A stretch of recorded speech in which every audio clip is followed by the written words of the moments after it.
দুনিয়া আমাদের প্রত্যেকেরই পার হয়ে যাবে কোনো না কোনো ভাবে। দোস্ত, দুনিয়া পার, হাসলেও দুনিয়া শেষ, কাঁদলেও দুনিয়া শেষ। সুখের দুনিয়াও ভোর হয়, দুঃখের রাতও ভোর হয়, বাসর রাতও ভোর হয়, ফাঁসির রাতও ভোর হয়। মদের আড্ডায় যে যুবক, তার রাতও ভোর হয়ে যায়। তাহাজ্জুদের সেজদায় কাঁদে যেই যুবক, তার রাতও ভোর হয়ে যায়। কোনো রাতই বাকি থাকে না দোস্ত, জীবন চলেই যায়। স্বার্থপর এই দুনিয়া কারোর কথা মনে রাখে না, স্বার্থপর এই দুনিয়া কারো জন্য থেমে থাকে না। পরশুদিন আমি, গতকালকের আগের দিন সকালবেলা ফজরের নামাজের আধা ঘন্টা পরে আমার মেয়েটারে মাদ্রাসায় দিয়ে আসার জন্য গেছি আমার গাড়িতে, মারুতি গাড়ি করে। আসার সময় দেখছি একটা হাইয়েস্ট গাড়ি আর ট্রাক, 10 মিনিটের ব্যবধানে ওই রোডে ফিরে আসছি, আইসা দেখি অ্যাক্সিডেন্ট, মুখামুখি। হাইয়েস্ট গাড়িটার ড্রাইভারটা ভিতরে ঢুকে গেছে একদম। পরে যখন বের করছে, কিছুক্ষণ পরে ড্রাইভার মারা গেছে। কিন্তু আমার বলার উদ্দেশ্য হলো, হুজুর, এই যে ড্রাইভারটা মারা গেল, জলজ্জন্ত একটা মানুষ গাড়িটা চালাইতেছে, চালাই এখানে আইছে, এই অবস্থায় লোকটা মরে গেছে। কিন্তু একটা গাড়ি, এতগুলো গাড়ি জ্যাম বাজে গেছে, কিন্তু একটা গাড়ির দাঁড়াইবার কোনো সময় নাই। পুরা হরন টিকতে আছে সবাই, মানে সাইড দাও, জলদি সাইড দাও, ডানি দিয়া বামে দিয়া প্যাঁ পো করে ভ্যাঁ ভু করে সবাই পার হয়ে গেল। কারো হাতে সময় নাই। একজন মানুষ জলজ্জন্ত মারা গেল, কেউ যে 10 মিনিট থেমে যাবে, একটা গাড়ি থেমে থাকবে, কারো হাতে সময় নাই। এটাই বলে স্বার্থপর এই দুনিয়া কারো জন্য থেমে থাকে না, কারো ধোঁকা ধোঁকা ধোঁকা, দুনিয়া ধোঁকা, দুনিয়া ধোঁকা দোস্ত। ভালোবাসার ধোঁকা, নারীর হাসি ধোঁকা, বন্ধুদের আড্ডা ধোঁকা, মোবাইলের এই ছবি ধোঁকা। যুবক, তোমারে ধোঁকা দিচ্ছে, ভিন নারী তোমারে ধোঁকা দিচ্ছে। সে তোমার কাছে নিজের রূপ যৌবন বিক্রি করে তোমারে দেখাইয়া, তোমারে ছবি দেখাইয়া সে উপার্জন করে, আর তুমি বোকা, টাকাও শেষ করো, যৌবনের শক্তিও শেষ করো। হায় হায় আহাম্মক যুবক, করলিটা কি? কারে দেখতে হবে? কোন বেড়ি দেখা নিজের চরিত্রটাও নষ্ট করলি, নিজের আখলাকটাও শেষ করে দিল। কোন বেটিরে দেখ, কার বেটিরে দেখলা, কিটা দেখলা? সে তো তোমার হবে না কোনোদিন, আর সে হলেও তো তুমি নিবা না। এত ফসা মহিলা যে নিজের শরীর, নিজের যৌবন, নিজের রূপ মানুষকে সারা পৃথিবীর জন্য খুলে দিছে উন্মুক্ত, এই নাফরমান রে নিয়ে তুমি করবা কি? এটা কিতা পাইবা? যা আছে তো দেখাইও দিছে, আছে কি তার? হ্যাঁ, আস্তাগফিরুল্লাহ, আস্তাগফির। এজন্য দোস্ত আমার, বন্ধু আমার, আমি ব্যক্তিগতভাবে মনে করাই দিলাম, আল্লাহর কোরআন শিখান, আল্লাহর কোরআন শিখেন, দ্বীন শিখেন। নিজের সন্তানকে বঞ্চিত করবেন না, আল্লাহর কোরআন থেকে বঞ্চিত করবেন না। মাদ্রাসায় ভর্তি করান বাচ্চাকে, দ্বীন সে জেনারেল শিক্ষাও শিখান, কোনো মানা নাই। একেবারে আটলান্টিক মহাসাগরের গভীরতা পর্যন্ত জ্ঞান অর্জন করুক, হিমালয়ের পর্বতের উচ্চতা পর্যন্ত আপনার সন্তান জ্ঞান শিখুক, কোনো মানা নাই। কিন্তু আল্লাহর কোরআন থেকে বঞ্চিত করে, নামাজ থেকে বঞ্চিত করে, আখিরাত থেকে বঞ্চিত করে এটা করবেন না, করবেন না। বলেন ইনশাআল্লাহ, বলেন ইনশাআল্লাহ। কওমি মাদ্রাসা নবীর দুশমন বানায় না, এটা যুগ যুগ ধরে পরীক্ষিত, যুগ যুগ ধরে। কারো মতের ভিন্নতার কারণে এটা নবীর দুশমন হইতে পারে না, ওনার মতের ভিন্ন হইতে পারে, কোন ব্যক্তি বিশেষের মতের ভিন্ন হইতে পারে, সেটা হইতে পারে, কিন্তু রাসূলুল্লাহ সাল্লাল্লাহু আলাইহি ওয়াসাল্লামের দুশমন এই আমরা এত বড় মিথ্যা কথা বইলেন না, ভাইবেন না, বিশ্বাস করেন। আলহামদুলিল্লাহ, শত শতবার, হাজার হাজার বার, লাখো বার এই পৃথিবীতে কওমি মাদ্রাসার উলামায়ে কেরাম কলিজার খুন দিয়ে, ইমানের শক্তি দিয়ে প্রমাণ করেছে রাসূলুল্লাহ সাল্লাল্লাহু আলাইহি ওয়াসাল্লামের ভালোবাসায়। এই বাংলাদেশের জমিনও যদি গত 100 বছরের ইতিহাস তালাশ করা হয়, তো ইনশাআল্লাহ কওমি মাদ্রাসার তালেবে ইলম, উলামায়ে কেরাম, ভক্ত অনুরক্তরা আল্লাহর নবীর ইজ্জতের জন্য সবচেয়ে বেশি কুরবানি, নজরানা তারাই বেশি পেশ করেছে। চলেন, প্রয়োজন ইতিহাসের আলোকে প্রমাণ হোক, নিরপেক্ষ প্রমাণ হোক, বিচার হোক, গত 100 বছরের ইতিহাস প্রমাণ হোক। ইনশাআল্লাহ প্রমাণ হবে যে রাসূলুল্লাহ সাল্লাল্লাহু আলাইহি ওয়াসাল্লামের ইজ্জতের জন্য কার অবদান কদ্দুর। যখনই কেউ নবীর বিরুদ্ধে কথা বলছে, রাসূলুল্লাহ সাল্লাল্লাহু আলাইহি সাল্লামকে ব্যঙ্গ বিদ্রুপ করছে, তখনই গর্জে উঠছে কারা কদ্দুর। চলেন ইতিহাস বিশ্লেষণ করি, আল্লাহ আমাদেরকে বুঝ দান করে।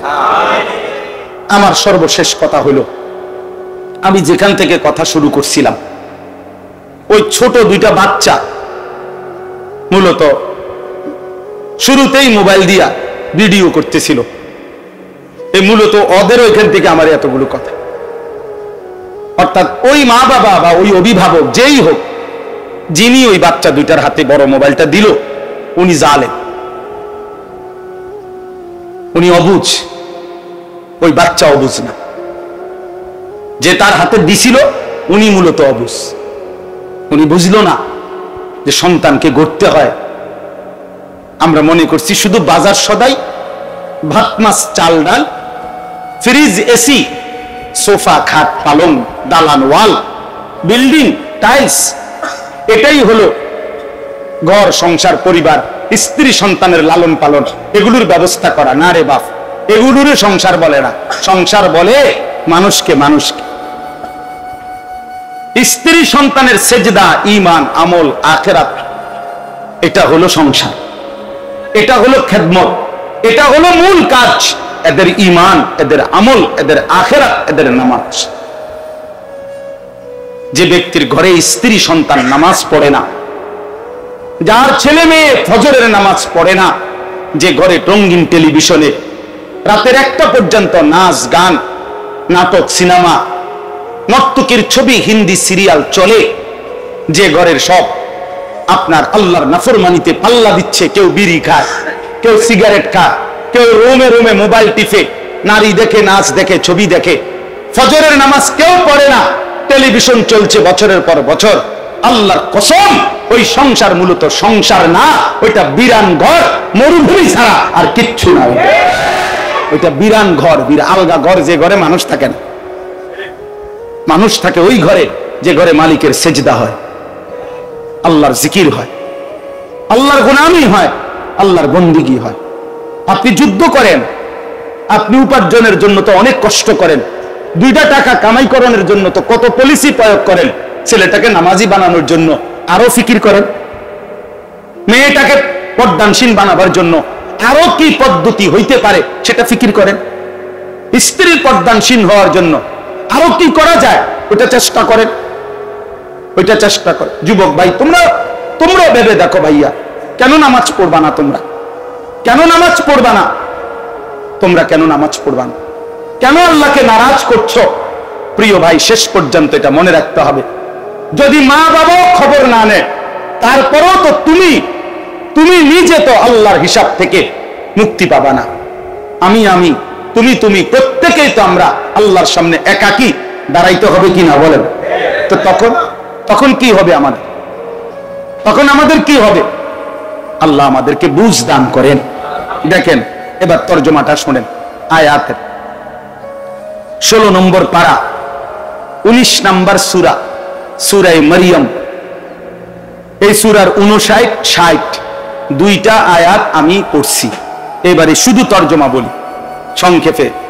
আল্লাহ তাআলা বলেন, ফাখালাফা মিন বাদিহিম খালফুন। আল্লাহ তাআলা বলেন, প্রত্যেক যুগে নিকৃষ্ট প্রজন্ম, প্রত্যেক, যেমন আমরা এখন একটা জেনারেশন আছি পৃথিবীতে, তো আল্লাহ তাআলা বলেন প্রত্যেক প্রজন্মের মধ্যে নিকৃষ্ট মানুষ, নিকৃষ্ট জেনারেশন, নিকৃষ্ট মানুষ কারা?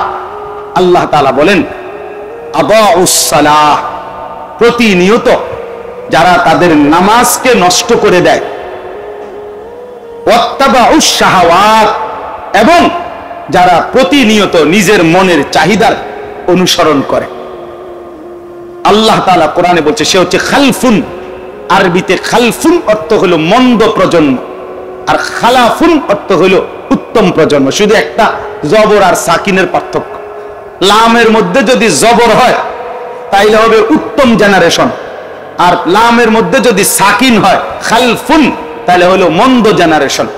ফাখালাফা মিন বাদিহিম খালফুন আল্লাহ তাআলা বলেন পরবর্তী নিকৃষ্ট প্রজন্ম হবে তারা আদাউস সালাহ, যারা তাদের নামাজকে নষ্ট করে দেয়। অর্থাৎ প্রত্যেক নবীর ঈমানদার অনুসারী যুগে যুগে ছিল, আছে, থাকবে। আর সেই অনুসারীদের মধ্য থেকে আল্লাহ তাআলা বলেন নিকৃষ্ট হয়ে যাবে তারা যারা তাদের নামাজকে নষ্ট করে দেয়। 2 নম্বর ওয়া আদাউল ফারাইজ, আল্লাহ তাআলা যত কিছু আমাদের উপরে আবশ্যক করেছেন, হুকুম দিয়েছেন, সেগুলো আদায় করা।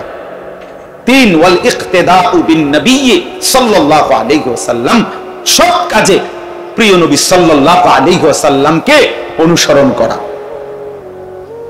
হালাল খাওয়া, আল্লাহর হুকুম মানা, নবী সাল্লাল্লাহু আলাইহি ওয়াসাল্লামকে কি করা? অনুসরণ করা। অনুসরণ করা। এই 3 জিনিসের মধ্যে আল্লাহ নাজাত, মুক্তি, এই 3 জিনিসের মধ্যে। রাসূলুল্লাহ সাল্লাল্লাহু আলাইহি ওয়াসাল্লাম বলছেন, হাদিসেও আছে এটা, মান আকালা তাইয়িবান ওয়া আমিলা ফি সুন্নাতিন ওয়া আমিনান নাস বাওয়াইকাহু দাখালাল জান্নাহ। যে খেলো হালাল, আমল করলো নবীর সুন্নত মোতাবেক, মানুষকে কষ্ট দেওয়া থেকে বিরত রইল, নিজেকে বাঁচিয়ে রাখলো কোন মানুষকে কষ্ট দেওয়া থেকে। আল্লাহ নবী সাল্লাল্লাহু আলাইহি ওয়াসাল্লাম বলেন এই 3 আমল যারা আছে, যা খায়, হালাল খায়, যাই আমল করে সুন্নত মোতাবেক, নবীজির তরিকা মোতাবেক, আর মানুষকে কষ্ট দেয় না, দাখালাল জান্নাহ, সে জান্নাতে ঢুকেই গেল। কোরআনুল হাদিসের মধ্যে আছে, আল্লাহ নবী সাল্লাল্লাহু আলাইহি ওয়াসাল্লাম বলেন ইন্নাল্লাহা আমারাল মুমিনিনা কামা আমারা বিহিল মুরসালিন। আল্লাহ তাআলা সমস্ত নবীকে যেই আদেশ করেছেন, সমস্ত মুমিনদেরকেও ওই আদেশ করেছেন। কি সেটা? আল্লাহ তাআলা সমস্ত নবীকে বলছেন ইয়া আইয়ুহার রাসূল কুলু মিনাত তাইয়্যিবাত, হে রাসূলগণ, আদম থেকে মুহাম্মদ সাল্লাল্লাহু আলাইহি ওয়াসাল্লাম সমস্ত রাসূলকে আল্লাহ কোরআনে বলছে তোমরা কুলু মিনাত তাইয়্যিবাত, যা তাইয়্যিব, যা পবিত্র, যা হালাল, তাই খাও। আবার হুবহু আল্লাহ কোরআনে বলছে ইয়া আইয়ুহাল্লাযীনা আমানু কুলু মিন তাইয়্যিবাতি মা রাযাকনাকুম, হে ঈমানদারগণ, আমার দেওয়া রিজিক থেকে যা পবিত্র, যা হালাল, তাই খাও। তো যে আদেশ নবীদেরকে করছেন, ওই আদেশ ঈমানদারকেও করছেন। একই আদেশ, একই আদেশ। হালাল উপার্জন জিন্দেগীর জন্য জরুরি, জিন্দেগীর জন্য জরুরি। এই জন্য বাপ, ভাই, নওজোয়ান ছেলে, সবাইকে বলি, প্রিয় ভাই, জিন্দেগীর উদ্দেশ্য ঠিক করা উচিত, জীবনের গন্তব্য ঠিক করা উচিত। ভাইয়া, যার জীবনের কোনো গন্তব্য নাই, যার জীবনের কোনো মঞ্জিল নাই, টার্গেট নাই, যে জানে না কোথায় যাবে, কোথায় গিয়ে থামবে, জীবনের শেষ প্রান্ত কোথায়, এই লাওয়ারিশ, এই মাতাল, এই নফসের পূজারি, মনের চাহিদার পূজারি, আমার যখন যেটা ভাল লাগে আমি তাই করব, তাই খাবো। এই জীবন খোদার কসম মানুষের জীবন না, এই জীবন জানোয়ারের জীবন। ওই জীবন জানোয়ারের জীবন, ওই জিন্দিগি জানোয়ারের জিন্দিগি, যে জিন্দিগি শুধুই মনের চাহিদার অনুসরণ করে। ওই জীবন কুকুরের জীবন, যে জীবন নফসের চাহিদার অনুসরণ করে। ওয়াত্তাবা হাওয়াহু ফামাসালুহু কামাসালিল কালব, কোরআন শরীফের আয়াত। আল্লাহ বলছেন, আল্লাহ বলছেন এক কাফের, এক নাফরমান, এক পাপী বান্দার উদাহরণ দিতে গিয়ে কোরআনে আল্লাহ বলছে সূরা আরাফে, যে সে তার মনের চাহিদার অনুসরণ করেছে, আমার হুকুম ভুলে গেছে। ফামাসালুহু কামাসালিল কালব, আল্লাহ নিজে বলেন মনের চাহিদার অনুসরণ করার কারণে তার উদাহরণ, দৃষ্টান্ত কামাসালিল কালব, কুকুরের মত, কুকুরের মত। সরাসরি কোরআন শরীফের আয়াত, কোনো ব্যাখ্যা নাই, স্বাভাবিক আয়াত। এই জন্য যে কয়জন নওজোয়ান ছেলে আসছো ভাইয়া, যে কয়জন বয়স্ক বাবা আছেন, আমার ফিকির একটাই, আমি এইটাই বলি সারা বছর, সারা জিন্দিগি, যে অভিভাবক আপনি আপনার কর্তব্য বুঝেন। নওজোয়ান, তুমি তোমার পরিচয় চেনো। কিশোর যুবক, তুমি এটা বুঝতে শিখো যে এখানেই পৃথিবী, এই হাসি, আনন্দ, এই তামাশা, এতটুকু এতটুকুই তোমার জীবন শেষ না, আমরা এখানেই শেষ না, আমাদের আরো লম্বা গন্তব্য আছে। ওয়াকালু মা হিয়া ইল্লা হায়াতুনাদ দুনিয়া, আল্লাহ বলছে সমস্ত কাফের বেঈমানের কথা, যে তারাই শুধু বলে জীবন মানে আর কিছুই নয়, ইল্লা দুনিয়া, শুধুই দুনিয়া। এ তো বেঈমানের কথা আল্লাহ কোরআনে বলছে, মুশরিকের কথা, মুমিনের কথা হইতে পারে। আল্লাহ কোরআনে বলছে ফামিনান নাসি মান ইয়াকুলু রাব্বানা আতিনা ফিদ দুনিয়া ওয়া মা লাহু ফিল আখিরাহ। আল্লাহ বলে কিছু মানুষ আছে এমন যারা শুধুই বলে আল্লাহ আমারে যা দিবেন দুনিয়ায় দেন, দুনিয়া দেন, আমি যেমনে যেমনে চাচ্ছি আল্লাহ দুনিয়া আমার এমনে এমনে দেন, আমার আশা আল্লাহ 30 শতক জায়গা লইয়া,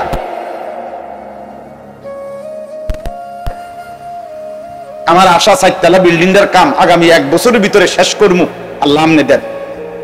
আল্লাহ আমার আশা খুব দ্রুত সময়ের মধ্যে 3টা ফুলা বিদেশ পাঠাইলাম। ফরমান আছে একজন আলেমে দ্বীনের কাছে দোয়া চায়, সে দুনিয়া আগে সাজাইয়া হুজুরের কাছে বলে হুজুর এই যেমনে আমি রেডি করছি আল্লাহরে কোন ঠিক এমনি এমনি দিত, যেটা যেমনে আছে।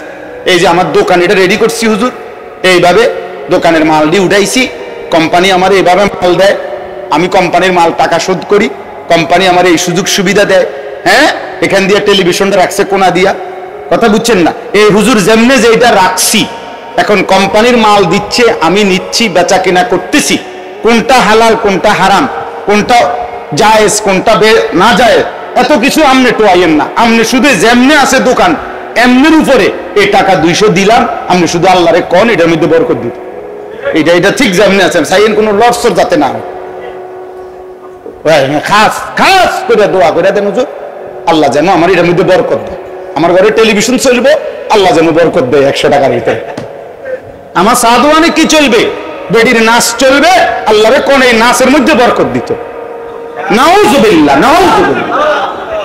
এই চাওয়া না বলেন না, এই চাওয়া না হুজুর, দোয়ার স্টাইল তো এটাই, হেঁটে যেমনে চলতে আছে যেমনে আছে এটার উপরে রাখতে কি করতে হইব, আল্লাহরে কইতে হইব যে এমনে দেন, এমনে দেন, রব্বানা আতিনা ফিদ দুনিয়া, এমনে দেন, এখানে দুনিয়া যেমনে আছে এমনে দেন।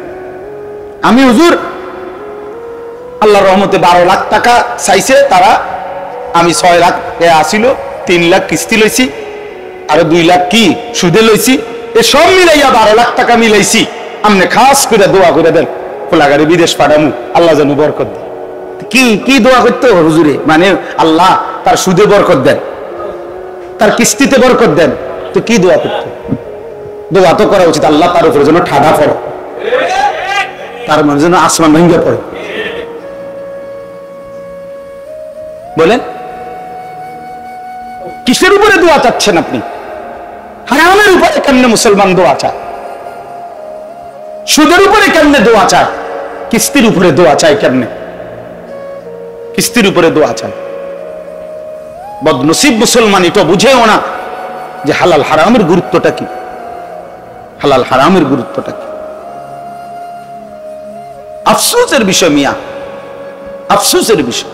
পুরা কোরআনুল কারীম আল্লাহ বারবার বলছে, নবীজি বলছে বারবার, 10টা টাকার মধ্যে নবী বলছে উম্মত কোন জিনিস কিনতে যদি 10 দিরহাম মানিশতারা শাইআন বিআশারাতি দারাহিম ওয়া ফীহি দিরহামুম মিন হারাম, 1 টাকা শুধু 1টা টাকাও যদি হারাম হয়, খোদার কসম নবী বলছে ওই পণ্য যতক্ষণ পর্যন্ত তার কাছে থাকবে এই নাফরমানের কোন ফরজ কিংবা নফল কোন ইবাদত আল্লাহ কবুল করবে না।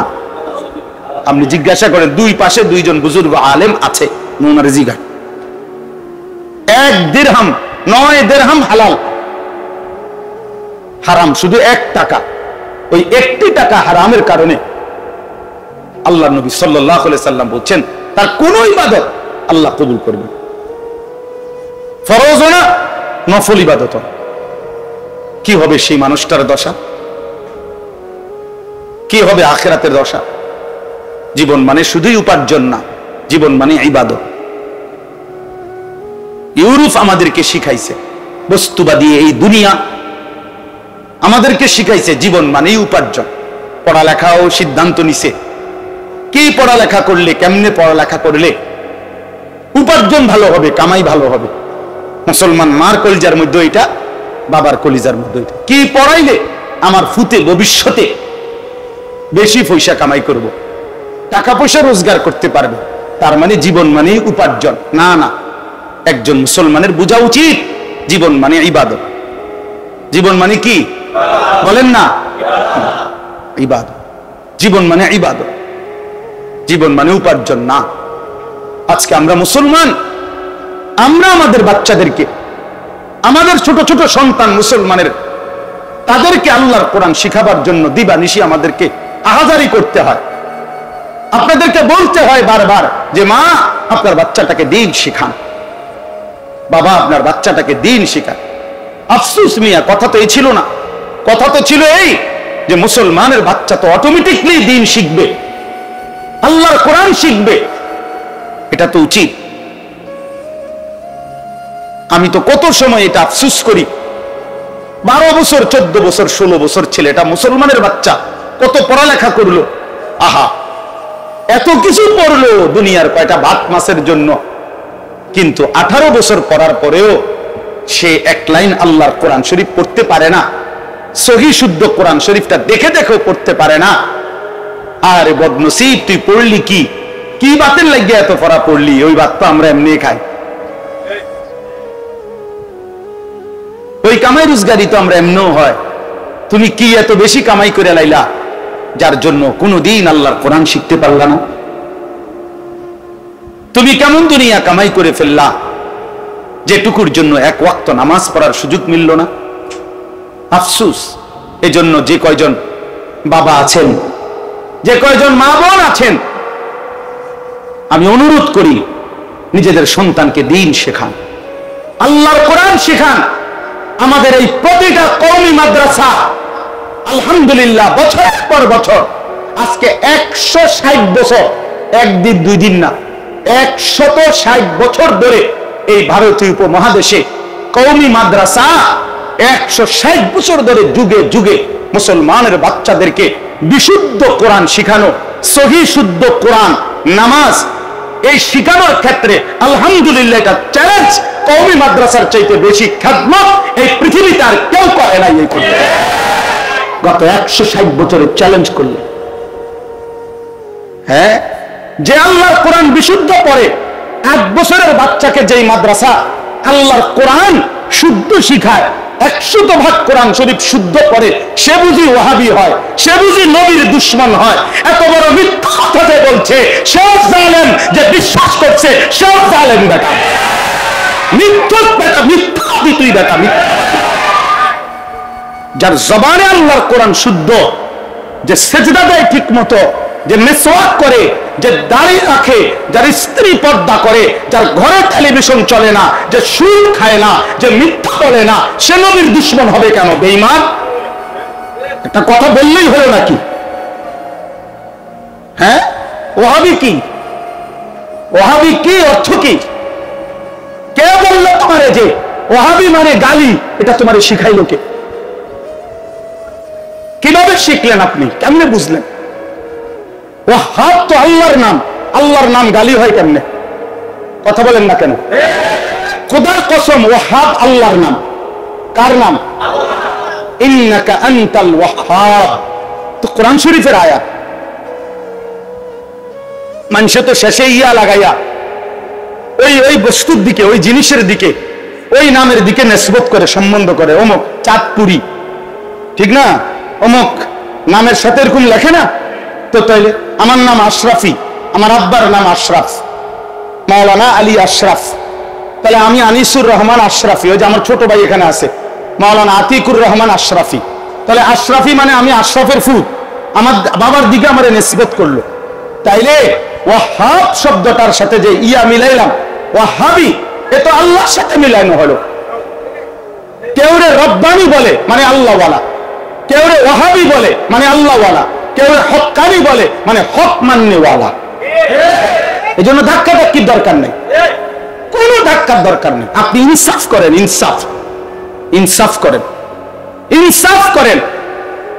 চোখে দেখা সত্যকে অস্বীকার করার কি আছে? যে মুসলমান যুগ যুগ ধরে আল্লাহর কোরআন বিশুদ্ধ শিখায়, সে নবীর দুশমন হবে কেন? কথা বলেন, সে নবীর দুশমন। রাসূলুল্লাহ সাল্লাল্লাহু আলাইহি সাল্লামকে কোন দিক দিয়ে আমরা অপমান করছি? নবীজিকে আমরা শেষ নবী মানি না, কথা বলেন না কেন? নবীজি সাল্লাল্লাহু আলাইহি সাল্লামের জন্য দুরূদ শরীফ আমরা পড়ি না। রাসূলুল্লাহ সাল্লাল্লাহু আলাইহি ওয়াসাল্লামের সুন্নাত অনুসরণ করার আমরা চেষ্টা করি না। তাহলে আমি নবীর বিরোধিতা করলাম কোথায়? কিসে বিরোধিতা করছি? আমি রাসূলুল্লাহ সাল্লাল্লাহু আলাইহি সাল্লামের বিরোধিতা করছি কোথায়? কোন দৃষ্টিতে বিরোধিতা করলাম? কেন বিরোধিতা করব? তার বিরোধিতা করব কেন? তিনি রাসূলুল্লাহ সাল্লাল্লাহু আলাইহি সাল্লামের বিরোধিতা কেন করব আমরা? বলেন কেন? এটা কোনো যুক্তি হইতে পারে?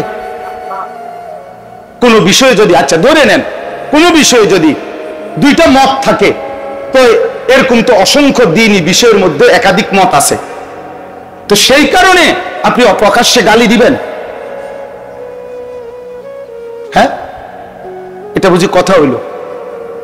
এই জন্য বাপ ভুল কইরেন, আখেরাত খুব কাছাকাছি, আখেরাত খুব কাছাকাছি। আমি আমার বিবিকে সাথে নিয়ে এবার হজ করছি। এই হজ্জের মধ্যে আমি প্রতিদিন প্রায় দিন ওরে বলছি, তুমি শুধু দোয়া করো যে আল্লাহ আমার বংশ কিয়ামত পর্যন্ত যেন যা আসবে তা যেন আপনার ঘর দেখতে পাবে। কালো গিলাফ যে দেখে নাই, মদিনার সবুজ গম্বুজ দেখে নাই, আরে দোস্ত সে জীবনে কিছুই দেখে না।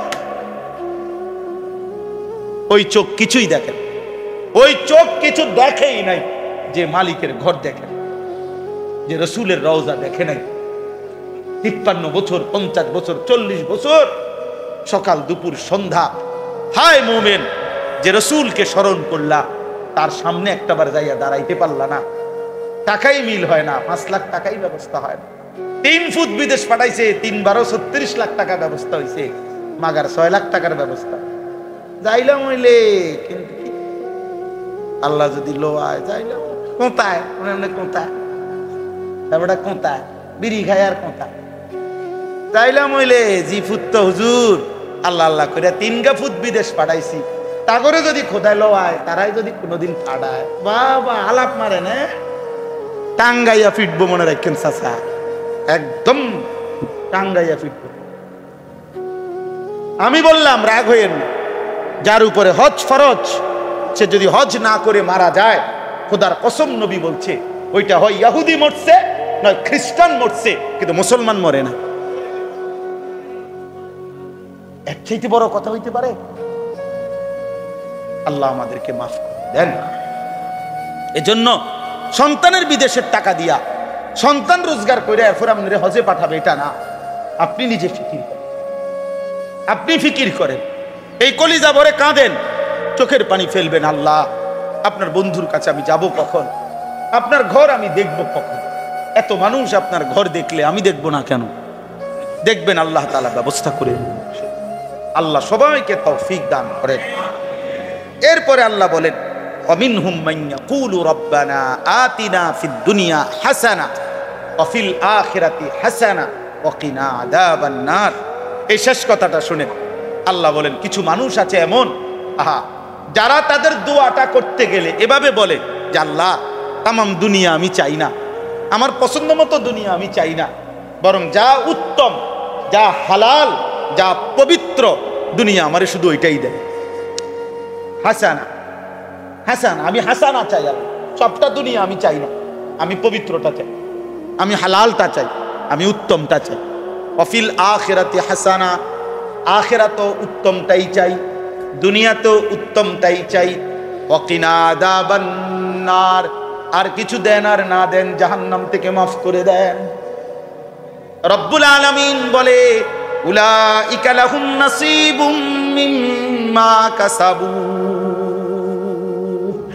এবার আল্লাহ বলেন আমার যেই বান্দা বলে আল্লাহ দুনিয়া আমাকে যা পবিত্র, যা উত্তম, যা হালাল তাই দিবেন, আখিরাতে যা উত্তম তাই দিবেন, জাহান্নামের আযাব থেকে মুক্ত করে দিয়েন, আল্লাহ বলে এমন বান্দাকে আমি আল্লাহ ওয়াদা দিলাম, বান্দা দুনিয়াতে পুরা হায়াতে তুমি যাই করবা সবটার বিনিময়ে একটা একটা করে গুনে গুনে আমি আল্লাহ হাসরে বুঝায়া দেব।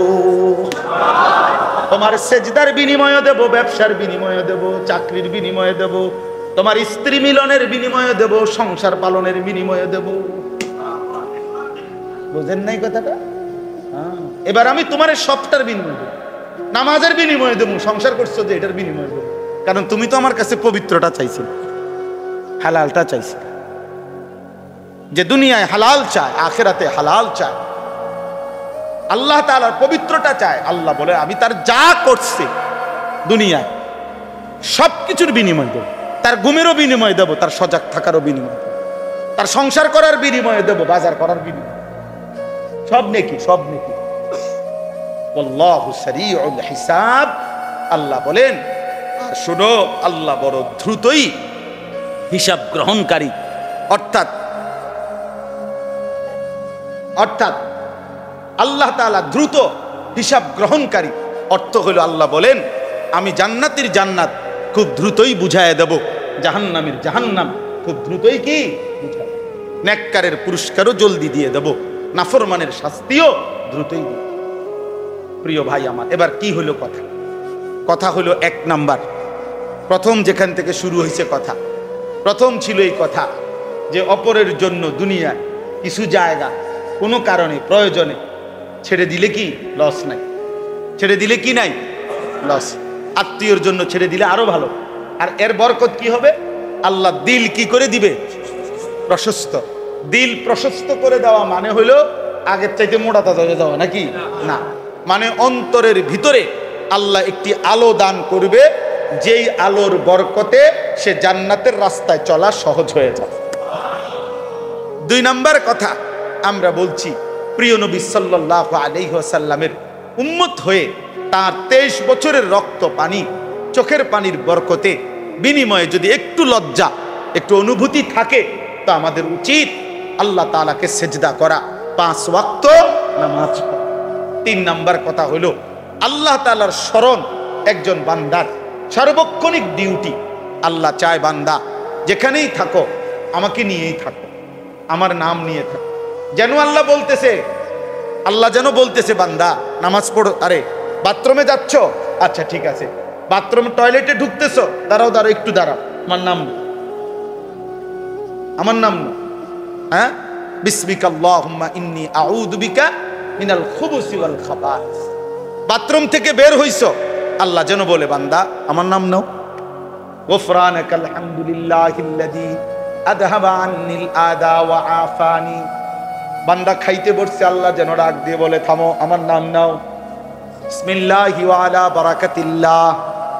খানা শেষ হয়েছে, আল্লাহ যেন ডাক দিয়ে বলে বান্দা আমার নাম নাও। আলহামদুলিল্লাহিল্লাযী আতামানা ওয়া সাকানা ওয়া জাআলানা মিনাল মুসলিমিন। ঘুমাইতে গেছে বান্দা, আল্লাহ যেন ডাক দিয়ে বলে মশারি টাঙ্গায় লাইছো টাঙ্গাও, শুয়ে লাইছো শুইছো না, ঠিক আছে বান্দা আমার নাম নাও। আল্লাহুম্মা বিসমিকা আমুতু ওয়া আহইয়া। ঘুম থেকে জাগছে বান্দা, রব্বুল আলামিন যেন বলে বান্দা আমার নাম নাও।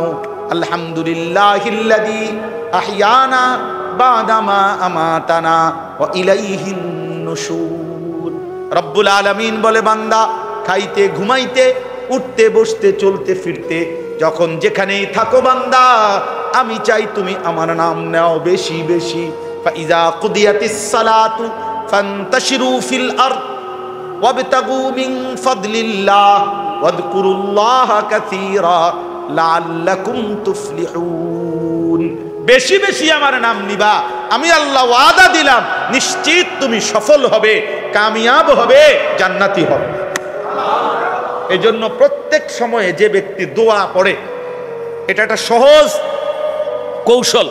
অর্থাৎ আমরা কিতাবে পড়ছি, বুজুর্গদের মুখে শুনছি, কোন ব্যক্তি যদি যখন যেই কাজের সময় আল্লাহ নবী সাল্লাল্লাহু আলাইহি সাল্লাম যেই দোয়া শিখাইছেন, প্রতিটা দোয়া মানেই আল্লাহর নাম। কথা বলেন না? দোয়া মানেই কার নাম নেই? মূলত আল্লাহর কাছেই কয়, ঠিক না? প্রত্যেক কাজের ক্ষেত্রে যেই দোয়া, ওই দোয়া যদি কেউ শিখে খেয়াল করে করে পড়ে, তো আল্লাহ তাআলা তাকে নিশ্চিত আল্লাহর বেশি বেশি জিকিরকারী বান্দাদের অন্তর্ভুক্ত করে দেয়, তার নাম উঠে। এটা কিতাবে স্পষ্ট আছে। এই জন্য বেশি বেশি জিকিরকারী বান্দা হওয়ার একটা কৌশল যে রাসূলুল্লাহ সাল্লাল্লাহু আলাইহি সাল্লামের শেখানো দোয়াগুলো পড়তে থাকা। যখন যেখানে যে দোয়া নবীজি সাল্লাল্লাহু আলাইহি সাল্লাম পড়েছেন শিখায়েছেন। এই জন্য এইটা আমাদের জন্য একটা আমল। আর সর্বশেষ কথা হলো জীবনের সব পরিকল্পনা যেন শুধু দুনিয়াকে নিয়ে না হয়, বরং আখিরাতকে নিয়ে। কাকে নিয়ে বলেন? দুনিয়া চাইবো যা পবিত্র, যা হালাল, তাই দুনিয়া চাইতে নিষেধ করে নাই। দুনিয়া চাইতে নিষেধ করছে, বলছে পবিত্রটা চাইতে, হালাল চাইতে। এই জন্য আমরা প্রত্যেকে ইনশাআল্লাহ হালাল এবং পবিত্র দুনিয়া আল্লাহর কাছে চাইবো, পবিত্র আখিরাতও চাইবো, জাহান্নাম থেকে আযাব মুক্তি চাইবো। আল্লাহ আমাদেরকে তৌফিক দান করেন, আমাদের কবরবাসীদেরকে আল্লাহ তাআলা মাফ করে দেন।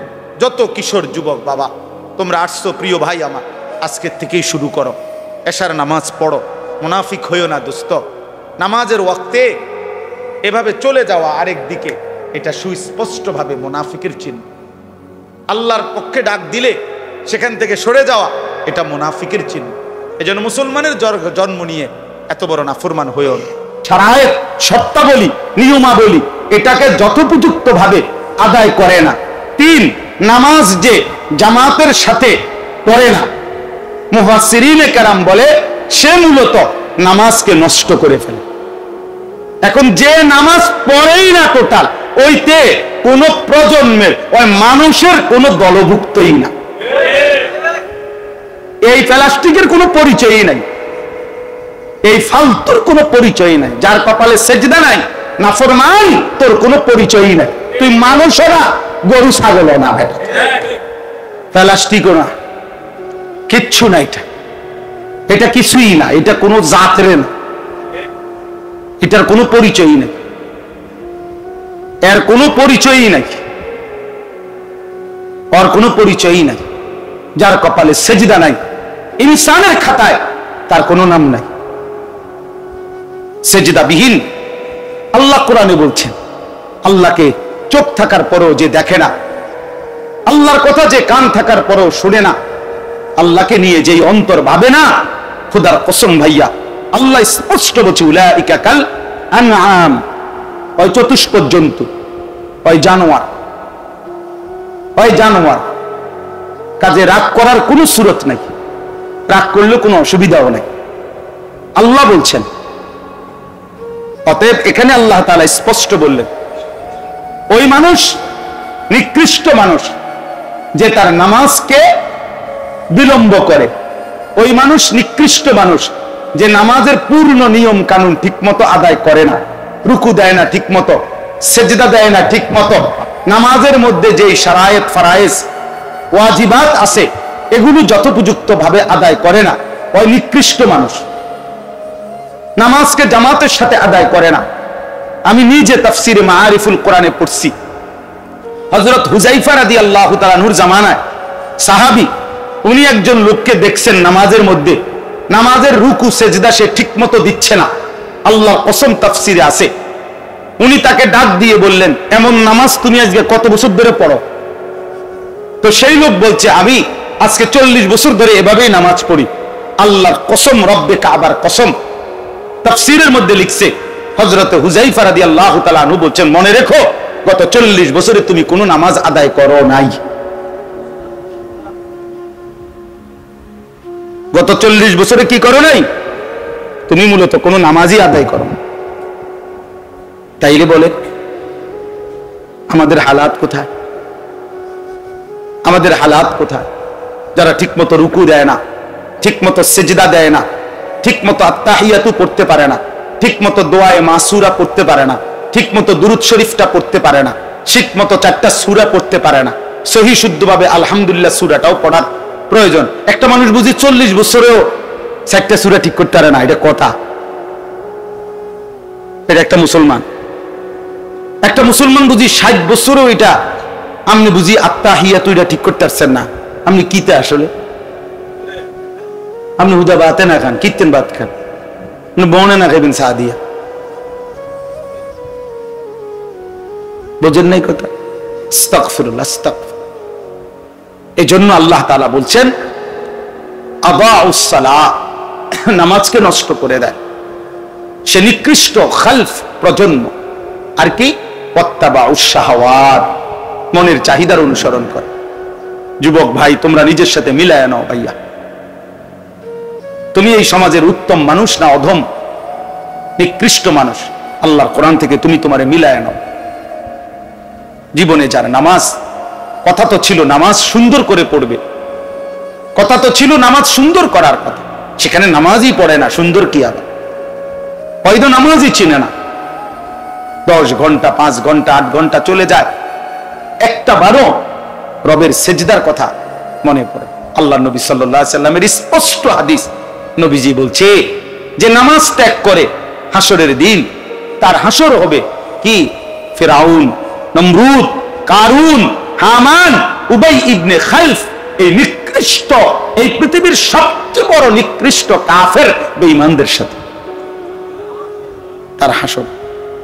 আল্লাহ কোরআনে বলছে ফাওয়াইলুল লিল মুসাল্লিন আল্লাযীনা হুম আন সালাতিহিম সাহুন, যারা নামাজকে অবহেলা করে তাদের জন্য ওয়াইল, জাহান্নামের একটি নিকৃষ্ট অংশ, যেখানে অত্যন্ত নির্মম ভীষণ আযাব, এমন নিকৃষ্ট আযাবের মধ্যে নিক্ষিপ্ত হবে। কোরআনুল কারীমের মধ্যে আছে জাহান্নামী, অনেক জাহান্নামীকে ফেরেশতারা জিজ্ঞেস করবে মা সালাকাকুম ফি সাকার ক্বালু লাম নাকু মিনাল মুসাল্লিন, এই নাফরমান কেন জাহান্নামে আসলি? তো জাহান্নামী বলবে লাম নাকু মিনাল মুসাল্লিন, আমি নামাজি ছিলাম না, আমি নামাজি ছিলাম না। কোরআনুল কারীমে আল্লাহ তাআলা বলছে তাড়াহুড়ো করে যে নামাজ পড়ে সে মুনাফিকের নামাজ, মুনাফিকের চিহ্ন মিয়া। বেনামাজিরে বলে নাই, নামাজ পড়ে কিন্তু হুলস্থুল করে, এ মুনাফিক।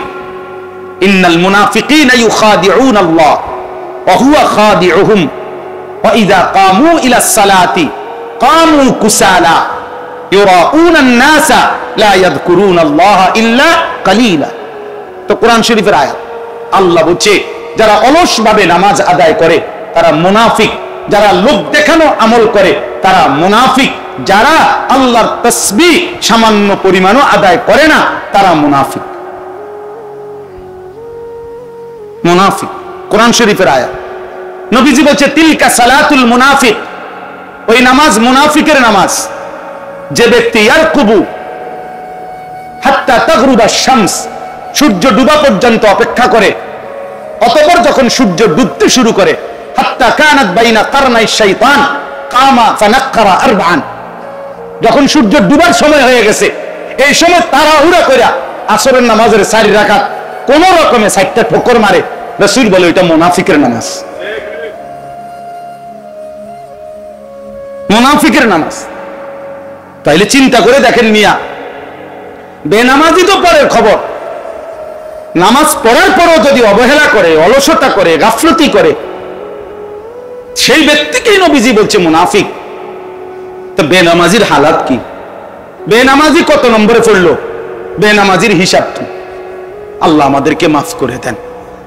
সর্বশেষ কথা হলো ফাসাউফা ইয়ালকাউনা গাইয়া, আল্লাহ বলে নামাজকে যে নষ্ট করে দেয় এবং মনের ইচ্ছা মতো যে চলে, আমি আল্লাহ অচিরেই জাহান্নামের সবচেয়ে নিকৃষ্ট গুহা গাই, যেটার নাম ওয়াদিন ফি জাহান্নাম, যেটা জাহান্নামের একটা গর্ত, যেই গর্তে তাফসীরের মধ্যে আছে জাহান্নামের ওই গাই নামক গর্তটি এত নিকৃষ্ট আযাবে ভরা, জাহান্নামের বাকি অংশ আল্লাহর কাছে পানাহ চায় যে আল্লাহ আমি জাহান্নামকেও ওই অংশের মধ্যে ফেলিয়েন না। আল্লাহ বলেন ফাসাউফা ইয়ালকাউনা গাইয়া, এই নামাজ বিনষ্টকারী ব্যক্তি, মনের চাহিদা মতো চলা ব্যক্তিকে আমি আল্লাহ জাহান্নামের সেই নিকৃষ্ট গুহা গাই নামক ওই গর্তে ফেলবো। আল্লাহ আমাকে মাফ করে দেন। ইল্লা মান তাবা ওয়া আমানা ওয়া আমিলা সালিহান, এবার আল্লাহ বলে শুনো, যে তওবা করলো, এই গুনাহ ছেড়ে দিল, ফিরে আসলো, ওয়া আমানা আমি আল্লাহর উপরে বিশ্বাস করলো, ওয়া আমিলা সালিহান নেক আমল শুরু করে দিল, তো আমি আল্লাহ ওয়াদা দিলাম ফাউলাইকা ইয়াদখুলুনাল জান্নাহ, এমন বান্দা জান্নাতেই ঢুকবে। ওয়ালা ইউযলামুনা শাইআ, কারো উপরে সামান্যতম জুলুম করা হবে না। অর্থাৎ পেছনের এই গুনাহের জন্য আমি আল্লাহর ধরবো না, জুলুম করব না, বরং আমি আল্লাহ তাকে তওবা করার কারণে, ফিরে আসার কারণে, আমার আমল আবার শুরু করার কারণে আমি জান্নাতি দিয়ে দেব। এই জন্য চলো ভাই, যুবক ভাই, বাইরে অনেকে দাঁড়ায় আসো, এখানে কষ্ট করে বসছো ছোট্ট জায়গার মধ্যে, সবাই মিলে নিয়ত করি যে ইনশাআল্লাহ আমরা 5 ওয়াক্ত নামাজ পড়বো। ভালোভাবে নিয়ত করেন, ভালো দিল থেকে নিয়ত করেন, নিজের জন্য নিজে করেন। কেউ কারো কথা মনে রাখবেন, এই আমার পথে আমি যামুগা ক্যান্টনমেন্ট, আপনার পথে আপনারা চলে যাবেন যার যার ঘরে। কে কার কথা মনে রাখে? কার সময় আছে রে ভাইয়া? নিজের জন্য নিজে ভাবেন, নিজের ভালো, নিজের কল্যাণ, নিজের আখেরাত, নিজের পরকাল নিজে ভুলে যাওয়া, এটা বোকামি ছাড়ার কিছু না। আল্লাহ তাআলা আমাদেরকে তৌফিক দান করেন। এই মাদ্রাসা আলহামদুলিল্লাহ রাস্তার পাশে একটা সুন্দর জায়গায় মাদ্রাসা হইছে। আমি ইতিপূর্বেও 2-3 বার মাদ্রাসায় আসছি, ঢুকছি এমনি রাস্তার সাথে, যেহেতু এদিকে যাওয়া আসার পথে সুবিধা হয়, যার কারণে ব্যক্তিগতভাবে আমি আরো আগেও ঢুকছি মাদ্রাসা। আলহামদুলিল্লাহ মাদ্রাসা নতুন করে উদ্যম নিয়ে সুন্দর করে চমৎকার পরিবেশের ভিতরে মাদ্রাসার পড়ালেখা চলতেছে। বাচ্চাদেরকে দিন শেখানো হচ্ছে, বাচ্চাদেরকে আল্লাহর কোরআন শেখানো হচ্ছে। আপনাদের সবার কাছে অনুরোধ রইল, একটা মাদ্রাসা মহল্লাবাসীর কাছে 3টা জিনিস চায়। 1 নাম্বার, মাদ্রাসার প্রথম চাওয়া মহল্লাবাসীর কাছে দোয়া। কি? দোয়া। দোয়া দোয়া করবেন আল্লাহ যেন মাদ্রাসা কবুল করেন। 2 নাম্বার, আতফাল, মুসলমানের সন্তান। মুসলমানের সন্তান মাদ্রাসা চায়। মুসলমানের সন্তান মাদ্রাসায় পড়তে দিলে আল্লাহর কোরআন শিখবে, দিন শিখবে, দিন শিখবে, আখিরাত শিখবে, আখিরাত শিখবে। আকীদা নষ্ট হবে না। আপনি আগে বুঝে নিয়েন কারোর কাছ থেকে, যিনি বলছে এসব মাদ্রাসায় দিলে আকীদা নষ্ট হবে, ওনারে আগে জিজ্ঞাসা করেন যে ভাই আকীদা কি জিনিস, এটা কুদুর আগে লিখা দেন, ওইটা উনারে মিলাই লই, জিগাইলেই চলবো। আপনি উনি এই আকীদা গুলো আপনার নষ্ট করে দিব, এটি লিখে দেব। লিখে দিলে আপনি আইসা এনে জিজ্ঞাসা করেন যে আপনার এই আকীদা কি, তাহলে তো আপনি বুঝবেন। কথা বোঝেন? আপনি মিলাই লইলেই তো হইলো যে হ্যাঁ না ঠিকই তো কইছে, হুজুরে কইছে বা আমার অমুকে কইছে যে আকীদা নষ্ট করে দিব। তাহলে আকীদা কি কি নষ্ট করব, এই জিনিসটি লেখা এটা মিলাই এলাম, তাইলেই তো হয়। বুঝেন নাই আমার কথাটা? তো এটা মিলাই নিলেই তো হয়। এটা মিলাইয়া দেখেন, তাইলেই বুঝবেন। এজন্য বাচ্চাদেরকে দিন শেখাবেন। আপনাদের সন্তান, মা বোনও যদি কেউ আসেন, আপনাদেরকেও বলি, বোন আপনার বাচ্চাকে দিন শেখান। বাবারা আপনারাও আপনাদেরকে বাচ্চাদেরকে দিন শেখায়েন। বড় ছেলে তোমরাও ভাই ছোট ভাইদেরকে দিনের জন্য মাদ্রাসায় ভর্তি করাই। আর 3 নাম্বার হলো আমওয়াল, মুসলমানের দান সাদাকা, সম্পদ, মুসলমানের দান সাদাকা। মুসলমানের দান সাদাকা মাদ্রাসায় দিলে, মাদ্রাসার কেউ স্মরণ না রাখুক আপনাকে, কিন্তু আপনারে যিনি সওয়াব দিবেন সেই আল্লাহ, তিনি তো দেখবেন, তিনি তো জানবেন নাকি, তিনি সাদকায়ে জারিয়ার সওয়াব আল্লাহ তাআলা চালু করে দিবেন, দিতেই থাকবেন। এই জন্য দোয়া, সন্তান, সম্পদ, দান সাদাকা মাদ্রাসার জন্য এই 3 জিনিসে অংশগ্রহণ করা একটা মুসলমানের উচিত। আমি 2 নম্বরে সব জায়গায় মা বাবার পরেই উত্তম ব্যবহারের হকদার অবিজিল কুরবা, নিকট আত্মীয় স্বজন। এই জন্য কোরআনুল কারীমের বহু জায়গায় আল্লাহ তাআলা নিকটতম আত্মীয় স্বজনের প্রতি উত্তম ব্যবহার করা, ইহসান করা, দয়া করা, তাদেরকে কিছু দেওয়া, এটার প্রতি আল্লাহ তাআলা সর্বোচ্চ গুরুত্ব আরোপ করেন। এই জন্য আমাদের সমাজে এই মানসিকতাটা কম। ও আপনার 30 মাইল দূরে এক জায়গায় গিয়া 50,000 টাকা দান কইরা বিশাল বড় স্লোগান নিয়ে বাড়িতে আইবে। ওখানে স্লোগান দিয়ে দিছে, দা বিশিষ্ট দানবীর জনাব অমুক 30,000।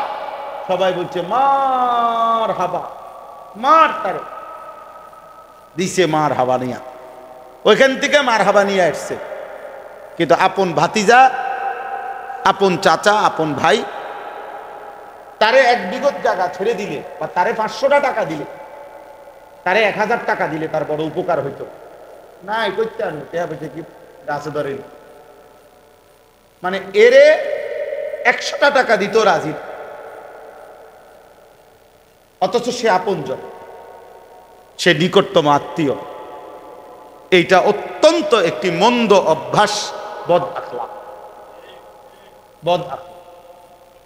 বিশ্বাস করেন, হাদিসের মধ্যে আছে, আল্লাহর নবী সাল্লাল্লাহু আলাইহি ওয়াসাল্লাম বলছেন, এক সাহাবী নবীজি সাল্লাল্লাহু আলাইহি সাল্লামকে জিজ্ঞেস করছে একদিন যে, ইয়া রাসূলুল্লাহ, আমি আজকের দিনে 4টা দিরহাম, 4টি রৌপ্য মুদ্রা, ধরেন 4 টাকা, আমি দান করছি 4 জনকে। একটা একজন ইয়েতিমকে দিছি, একটা একজন অসহায় মানুষকে দিছি, একটা একজন মুজাহিদ আল্লাহর রাস্তায় যুদ্ধে করছে তাকে দিছি, আর একটা আমার একজন আত্মীয়কে দিছি। তিনি জিজ্ঞেস করছেন, ইয়া রাসূলুল্লাহ, আমি সর্বোচ্চ নেকি পাবো কোনটা? আল্লাহর নবী সাল্লাল্লাহু আলাইহি সাল্লাম বলেছেন, যেই টাকাটা তুমি তোমার নিকটতম আত্মীয়কে দিয়েছে সেটার মধ্যেই সর্বোচ্চ নেকি। একটা হলো আসসিলাতু ওয়াস সাদাকা, তোমার আত্মীয়কে দিলে 2টা হয়, 1 দান করা হয়, 2 আত্মীয়তার সম্পর্ক রক্ষা করা হয়। দান করার নেকিও মিলে, আত্মীয়তার সম্পর্ক রক্ষা করার নেকিও কি? কোরআনুল হাদিসের মধ্যে আছে, নবী সাল্লাল্লাহু আলাইহি সাল্লাম বলছেন, আর রাহিমু মুশতাক্কুম মিনার রহমান। আর রাহিম, রাহিম শব্দের অর্থ আত্মীয়তার সম্পর্ক।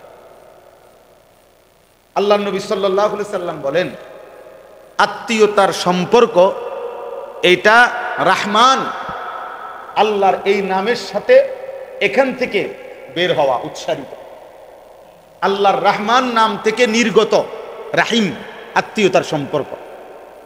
মান ওয়াসালাহা ওয়াসালাহুল্লাহ। নবীজি বলেন, যে আত্মীয়তার সম্পর্ক ঠিক রাখলো সে রহমান আল্লাহর সাথে সম্পর্ক ঠিক রাখলো। ওয়ামান কাতাআহা কাতাআহুল্লাহ। যে আত্মীয়তার সম্পর্ক ছিন্ন করলো সে রহমান আল্লাহর সাথে সম্পর্ক ছিন্ন করলো। তাহলে কেমন জঘন্য বিষয়, চিন্তা করে দেখ।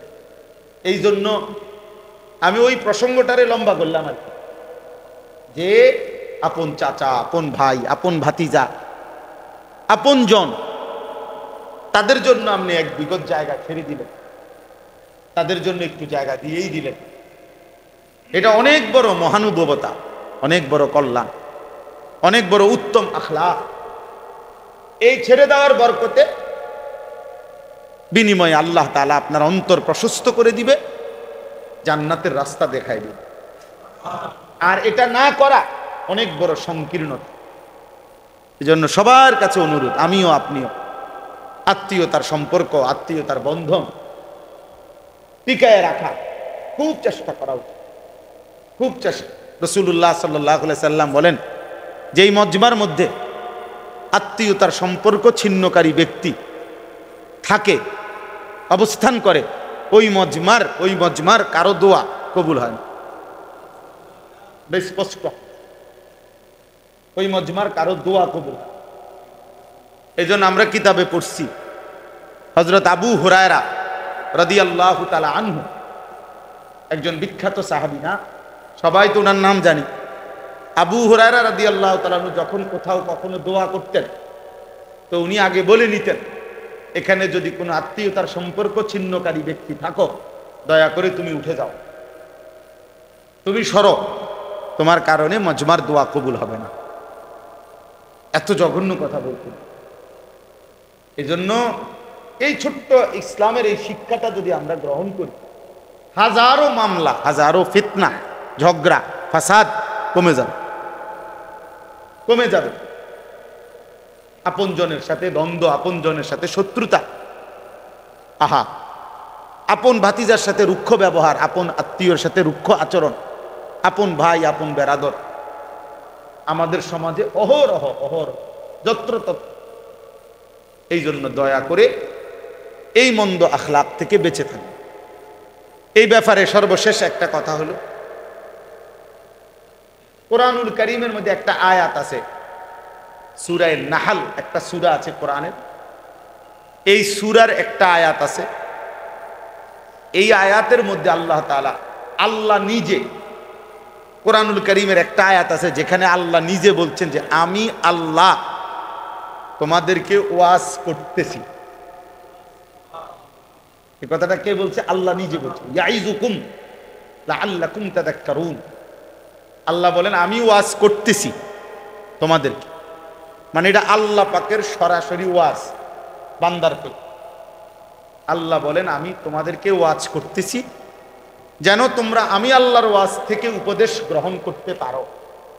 লাআল্লাকুম তাযাক্কারুন। আল্লাহ এই যে ওয়াজ করলেন, যে এই একটা আয়াতে 6টা বিষয়ের ওয়াজ করছেন। আল্লাহ বলেন আমি তোমাদেরকে 6টি বিষয়ের ওয়াজ করতেছি আমি আল্লাহ নিজে। এই 6টি ওয়াজ হলো 3টি বিষয় করতে বলছেন, 3টি বিষয় ছাড়তে বলছেন। এই 3টা আদেশ করছে, 3টা নিষেধ করছে, করে এরপরে আল্লাহ বলছে এগুলো আমি ওয়াজ করলাম। যে 3টা বিষয় আল্লাহ তাআলা করতে আদেশ করছেন সেটা হলো ইন্নাল্লাহা ইয়া'মুরু বিল আদলি ওয়াল ইহসান ওয়া ইতাই যিল কুরবা। আল্লাহ বলেন আমি তোমাদেরকে 3টি বিষয়ের আদেশ করছি, ওয়াজ করছি করার জন্য। 1, সব ব্যাপারে তোমরা সততা, সমতা, ইনসাফ, ন্যায়পরায়ণতা ঠিক রাখবে, কোথাও কি করবা না, জুলুম করবা। 2, ওয়াল ইহসান, সব ব্যাপারে অপরের প্রতি দয়া, অনুগ্রহ, এটা তোমরা ঠিক রাখবে। 3, ওয়া ইতাই যিল কুরবা, আমি আল্লাহ ওয়াজ করছি, আদেশ করছি তোমরা তোমাদের আত্মীয় স্বজনকে তাদের হক, তাদের প্রাপ্য দিয়ে দিবে। আল্লাহ তাআলার পুরা কোরআনের স্পেশাল ওয়াজ যে আয়াতটা, সেইখানে পর্যন্ত আল্লাহ এই কথাটা, মানে আমি এই কথাটা বোঝার জন্য, ওয়া ইতাই যিল কুরবা, যিল কুরবা মানে আত্মীয় স্বজন, তোমরা তোমাদের আত্মীয় স্বজনকে দিয়ে দাও, তাকে দাও, এটা আমি আল্লাহ স্পেশাল ওয়াজ করব। আর 3টা নিষেধ করছি, ওয়ায়ানহা, আল্লাহ নিষেধ করছেন আনিল ফাহশা, 1 নাম্বার যাবতীয় অশ্লীলতা, বেহায়াপনা, অসভ্যতা, নোংরামি থেকে, জিনা, ব্যভিচার, নারীকে কেন্দ্র করে যে কোনো রকমের নোংরামি, ওয়াল মুনকার, এবং সমস্ত গুনাহ থেকে নিষেধ করছি, ওয়াল বাগী, এবং সীমা লঙ্ঘন, জুলুম, এর থেকে নিষেধ করছি। ইয়াইজুকুম, আমি আল্লাহ তোমাদেরকে ওয়াজ করলাম, লাআল্লাকুম তাযাক্কারুন, যেন তোমরা উপদেশ গ্রহণ করতে পারো। তাহলে আত্মীয় স্বজনের প্রতি উত্তম দেওয়া, তাদের হক আদায় করা, ব্যবহার করা, এটা আল্লাহ তাআলার স্পেশাল ওয়াজ। বিশেষ কি? বিশেষ ওয়াজ। আপনারা যারা নিয়মিত মনোযোগ দিয়া জুমার নামাজের খুতবা শোনেন, দেখবেন জুমার নামাজের খুতবা মনোযোগ দিয়া শুনলে প্রায় অধিকাংশ, শতকরা 99% ইমাম সাহেব শুক্রবারে জুমার দিন দ্বিতীয় খুতবা যখন পড়ে দাঁড়ায়া, শেষ খুতবা, এই খুতবার লাস্টে এই আয়াত পড়ে খুতবা শেষ করে। বুঝছে? এটা মনে দেখবেন, খেয়াল করলেই শুনবেন ইমাম সাহেব এটা পড়ে, ইবাদাল্লাহ রাহিমাকুমুল্লাহ ইন্নাল্লাহা ইয়া'মুরু বিল আদলি ওয়াল ইহসান ওয়া ইতাই যিল কুরবা ওয়া ইয়ানহা আনিল ফাহশাই ওয়াল মুনকারি ওয়াল বাগী ইয়াইজুকুম লাআল্লাকুম তাযাক্কারুন। এরপরে কয় ফাযকুরুনি আযকুরুকুম ওয়াশকুরুলি ওয়ালা তাকফুরুন। এটা কইলেই মুসল্লি লরে সেরা ওঠে, বুঝে যে খুতবা কি হয়ে গেছে, শেষ হয়ে গেছে, ঠিক না? এটা বুঝলে সবাই। তাইলে এর অর্থ কি? অর্থ হইল খতিব সাহেব, ইমাম সাহেব এটা বুঝাইতে চায় যে মুসল্লিদেরকে, যে শোনেন আল্লাহর বান্দারা, আমি যাই কইছি না কইছি এ শেষ করলাম আল্লাহ তাআলার স্পেশাল এই ওয়াজ দিয়ে। বুঝছেন কিনা? এই জন্য আল্লাহ তাআলার এই বিশেষ ওয়াজের মধ্যে আত্মীয় স্বজনের সহিত উত্তম আচরণ, এই কথাটা আছে। তাহলে আমি কোত্থেকে কই আসলাম?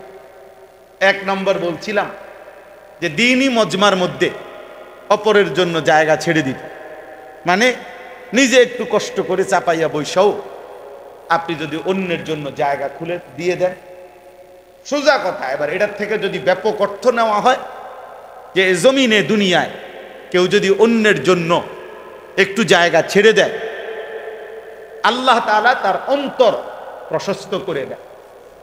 আর অন্তর প্রশস্ত করে দেয় মানে কি? মানে হলো আল্লাহ তাআলা তার অন্তরে একটি আলো জ্বালিয়ে দেয়, যেই আলোর বরকতে জান্নাত পর্যন্ত রাস্তা তার জন্য সহজ হয়ে যায়। ফলে সে ওই আলোর পথ ধরে ধরে, ওই আলো দেখতে দেখতে সে জান্নাতের পথে চলতে থাকে, একদিন জান্নাতের অন্তর্ভুক্ত হয়ে যায়। এই জন্য ইনশাআল্লাহ এই ফিকির, এই মানসিকতা দরকার। এটা আখলাক, এটা একটা সুন্দর চরিত্র মুমিনের, যে দুনিয়া ছেড়ে দেন। কিছুটা দুনিয়া ছেড়ে দিলে কিচ্ছু হয় না, স্বার্থপর এই দুনিয়া ধরে রাখলে তেমন কিছু হয় না, হয় না। আমাদের সমাজের অসংখ্য বোকা মানুষ এক বিঘত 1 শতক 2 শতক জমি অন্যায়ভাবে জোর জবরদস্তি অথবা কৌশল করে, হয়তো এই লোকটা আজকে ক্ষমতা ছিল না দেখা আপনি নিছেন গা, অথবা হে দলিল পত্র বুঝে নাই দেখা আপনি কৌশল করে বাটপারি করলেন। আর নাই তো আপনি টাকা খাওয়াইয়া মেল মিটিং দেন দরবারে, সর্দার মাতব্বরের পয়সা খাওয়াইয়া আপনি চালাকি করলেন, আরে মানুষের বুঝালেন, আর আমি 10 জনের দেখাইয়া ঠিক মতো লইছি, কিন্তু আপনার দিলে জানেন আপনি যে এটা আসলে মিথ্যা বাটপারি। তা আপনি সর্দাররে ফাঁকি দিলেন, মাতব্বরের ফাঁকি দিলেন, পুরা গ্রামবাসীকে ফাঁকি দিলেন, আর শাজিমের মালিককে ফাঁকি দিবেন কেমনে? তিনি দেখেন নাই? কথা বলেন না কেন? তো উনাকে ফাঁকি দিবেন কিভাবে? আলাম ইয়ালাম বিআন্নাল্লাহ ইয়ারা, কোরআনুল কারীমের মধ্যে আছে, আল্লাহ বলে, বান্দা তুমি কি জানতে না যে বিআন্নাল্লাহ ইয়ারা, নিশ্চয়ই আল্লাহ সর্বক্ষণ দেখতে থাকে। আল্লাহ দেখে কখন? বলেন কতক্ষণ? আল্লাহ তাআলা 24 ঘন্টাই দেখতে। আল্লাযী ইয়ারাকা হিনা তাকুম ওয়া তাকাল্লুবাকা ফিস সাজিদিন। আল্লাহ তাআলা বলেন, হে নবী, আপনি যখন নামাজে দাঁড়ান, আমি সরাসরি আমি আল্লাহ আমার কুদরতি চোখে আপনার দিকে তাকায় থাকি। ওয়া তাকাল্লুবাকা ফিস সাজিদিন, আপনি যখন আমার নামাজি বান্দাদের সাথে রুকু করেন, সেজদা করেন, আমি আল্লাহ পুরি আপনার দিকে তাকিয়ে থাকি। আল্লাহ তাকায় থাকেন, বান্দার দিকে তাকায় থাকে। লা তাখুযুহু সিনাতুন ওয়ালা নাওম। আল্লাহ তাআলা বলে, বান্দা আমার চোখে কোনো তন্দ্রাও নাই, আমার চোখে কোনো ঘুমও নাই, আমি ঘুমাইও না, আমি তন্দ্রাও যাই না, আমি 24 ঘন্টা আমার বান্দার দিকে তাকিয়ে আছি। ওমা মাসসানা মিন লুগুব। আল্লাহ তাআলা বলেন, আমাকে কোনো ক্লান্তি স্পর্শ করে। লা ইয়াদিল্লু রাব্বি ওয়ালা ইয়ানসা। আল্লাহ বলেন, আমি পথ হারাই না, আমি কারো কথা ভুলেও যাই না, আমি কখনোই ভুল পথে চলি না, আমি আমার কোনো মাখলুকের কথা 1 সেকেন্ডের জন্য ভুলে যাই না। আমি 7 আসমানের উপরে যখন রিজিক দেই, 7 তবক জমিনের নিচে তখনই রিজিক দেই। সমুদ্রের তলদেশে যখন আমি রিজিক দেই, পাহাড়ের চূড়ায় তখনই আমি রিজিক দিই। মায়ের পেটে আমি যখন বাচ্চা রেডি করি, তৈরি করি, তো কোটি কোটি জন্তু জানোয়ারের পেটেও আমি ঠিক ওই মুহূর্তেই অসংখ্য প্রাণী তৈরি করি। আমি এক মায়ের পেটের বাচ্চায় যখন চোখ লাগাই, তো ওই একই সময়ে আরেক মায়ের পেটে বাচ্চার কান লাগাই, আরেকটার হাত লাগাই। কারণ সব মার তো 1 মাস না, কারো 3 মাস, কারো 6 মাস, কারো 4 মাস, কারো 9 মাস। আমি রব্বুল আলামিন উপর নিচ ডান বাম পুরা কায়নাত একই মুহূর্তে একই ক্ষমতায় আমি রব্বুল আলামিন পরিচালনা। হুয়া আলা কুল্লি শাইইন কাদির। তিনি সব বিষয়ে সর্বশক্তি, সব বিষয় সারাক্ষণ। এই জন্য নওজোয়ান ছেলে যারা, তোমরাও বলি বাপ, কিশোর যুবক ছেলে, প্রিয় ভাই আমার, বন্ধু আমার, রাতের অন্ধকারে কিংবা দিনের আলোতে, একাকী কিংবা গোপনে তুমি যে মোবাইলে উলঙ্গ ছবি দেখো, নারী দেখো, জেনা ব্যভিচারের দৃশ্য দেখো, হারাম ছবি দেখো, দোস্ত আমার, মা দেখে না, বাবা দেখে না, এলাকাবাসীর কেউ জানে না, কিন্তু নাফরমান মনে রাখো, তোমার মালিক দেখে। যে তোমাকে চোখ দিছে তিনি দেখে, যে তোমারে ব্রেন দিছে তিনি দেখে, যে তোমারে হৃদয়ের স্পন্দন অক্সিজেন দিছে, যে তোমারে নিঃশ্বাস নেওয়ার ক্ষমতা দিছে তিনি কিন্তু দেখে। তিনি দেন। এই জন্য আল্লাহ তাআলা যেন ডাক দিয়ে বলে, বান্দা আমি কিন্তু দেখি, আমি আছি বান্দা, আমি ঘুমাই নাই। রাতের 2টায় পুরা মহল্লা ঘুমাইছে, আমি মালিক ঘুমাই নাই, আমি আছি বান্দা, আমি দেখতেছি বান্দা। আফসুস ওই ছেলেদের উপরে, আফসুস মুসলমানের ওই সন্তানের উপর, যা লম্বা সময় পার হয়ে যায় অথচ তার রবের কথা মনে পড়ে, মালিকের কথা। বদনসিব ওই মা বাপ যারা তাদের 60 বছরের জীবনে, 50 বছরের জীবনে চোখের সামনে দেখে গেল যে তার ছেলে এক ওয়াক্ত নামাজ পড়ে। আফসোস, আফসোস ওই বাপ। ব্যর্থ তোমার জীবন বাপ, তোমার বিদেশও ব্যর্থ, তোমার দেশও ব্যর্থ, তোমার বিল্ডিংও ব্যর্থ, তোমার কামাই রোজগারিও ব্যর্থ।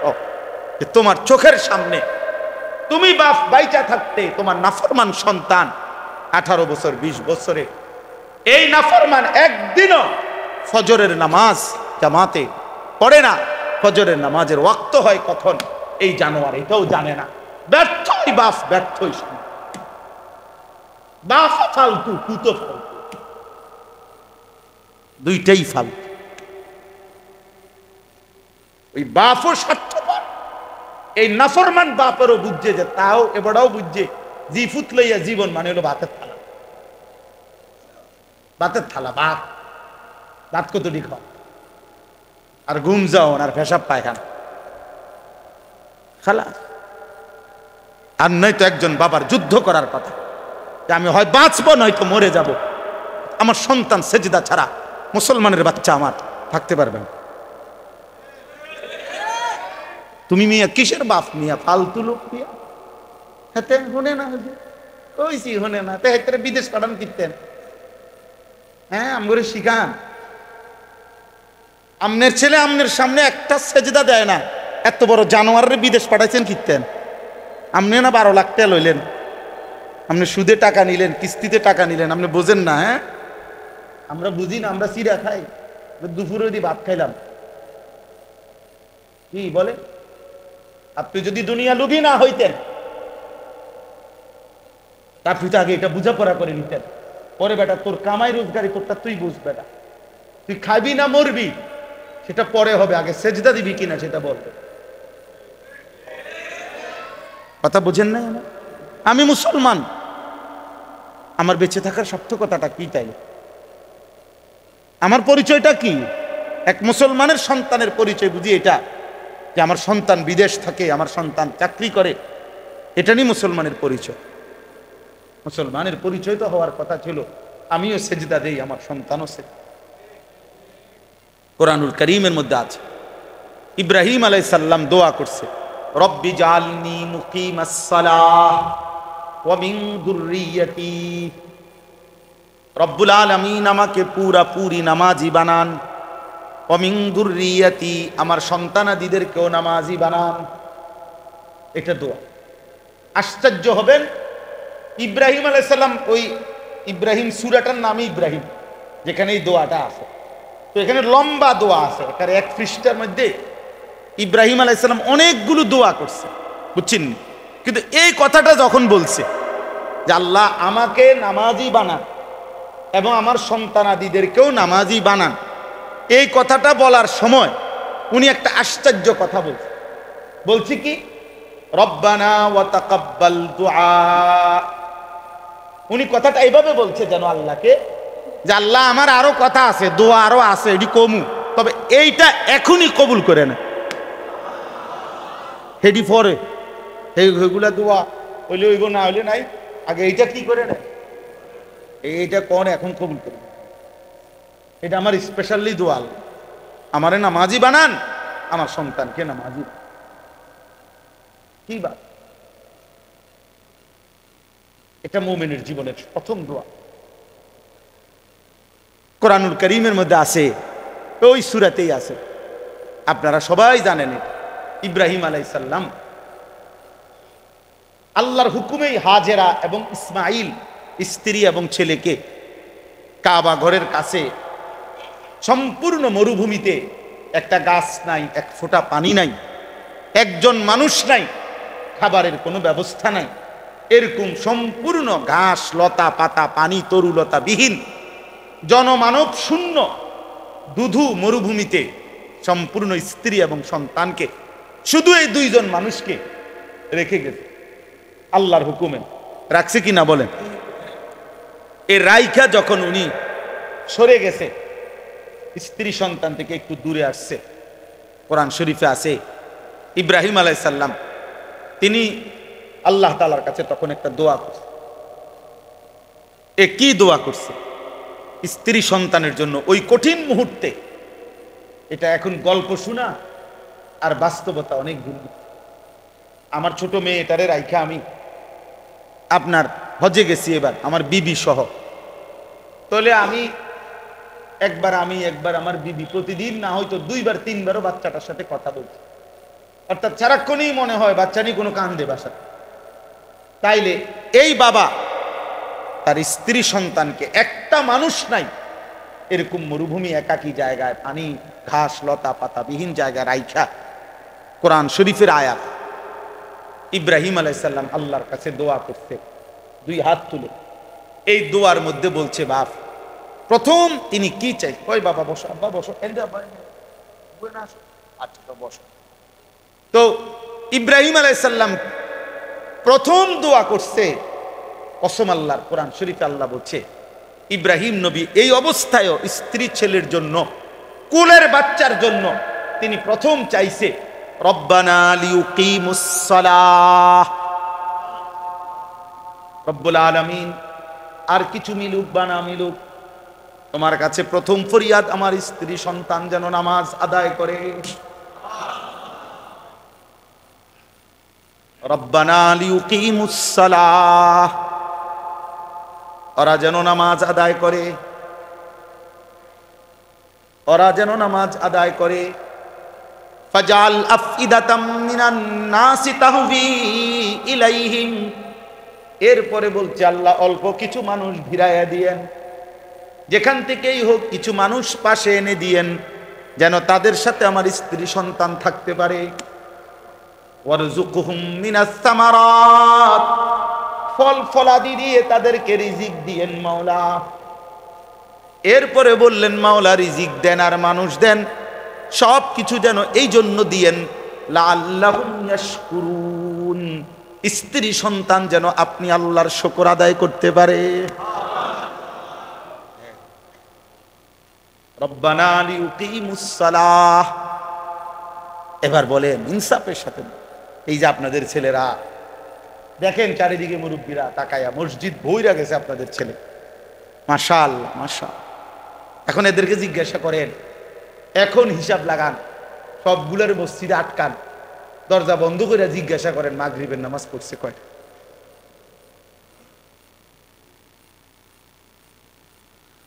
মাগরিবের নামাজ পড়ছে কয়? হিসাব লাগান। কে ওদেরকে সেজদা বুলায় দিল? কে তাদেরকে সেজদা বুলায় দিল? কে তাদেরকে রব ভুলায় দিল? কে তাদেরকে মালিক ভুলায় দিল? ইয়া আইয়ুহাল ইনসান মা গাররাকা বিরাব্বিকাল কারীম। আল্লাহ তাআলা নিজে ডাক দিয়ে বলে মানুষ, আমার মতো দয়ালু মেহেরবান রব, এমন দয়ালু মাওলাকে কেমনে ভুলে গেলা?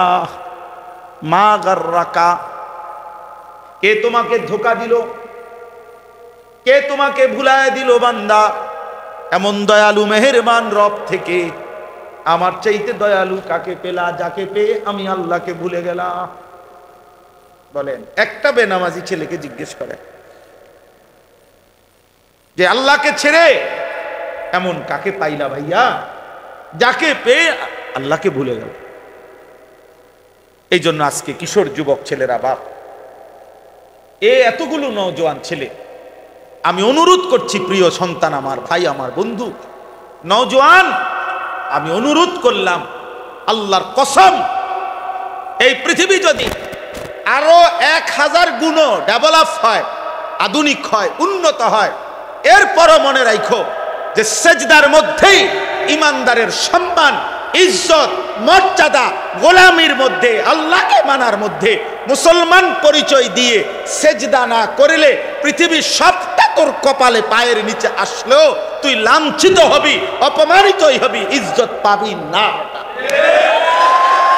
সম্মান মিলবে না নাফরমান। বাতের থালাতে ইজ্জত না, 1 লাখ টাকার চাকরির মধ্যে ইজ্জত। সম্মান ইউরোপে না, সম্মান আমেরিকায় না, সম্মান আল্লাহর গোলামির মধ্যে।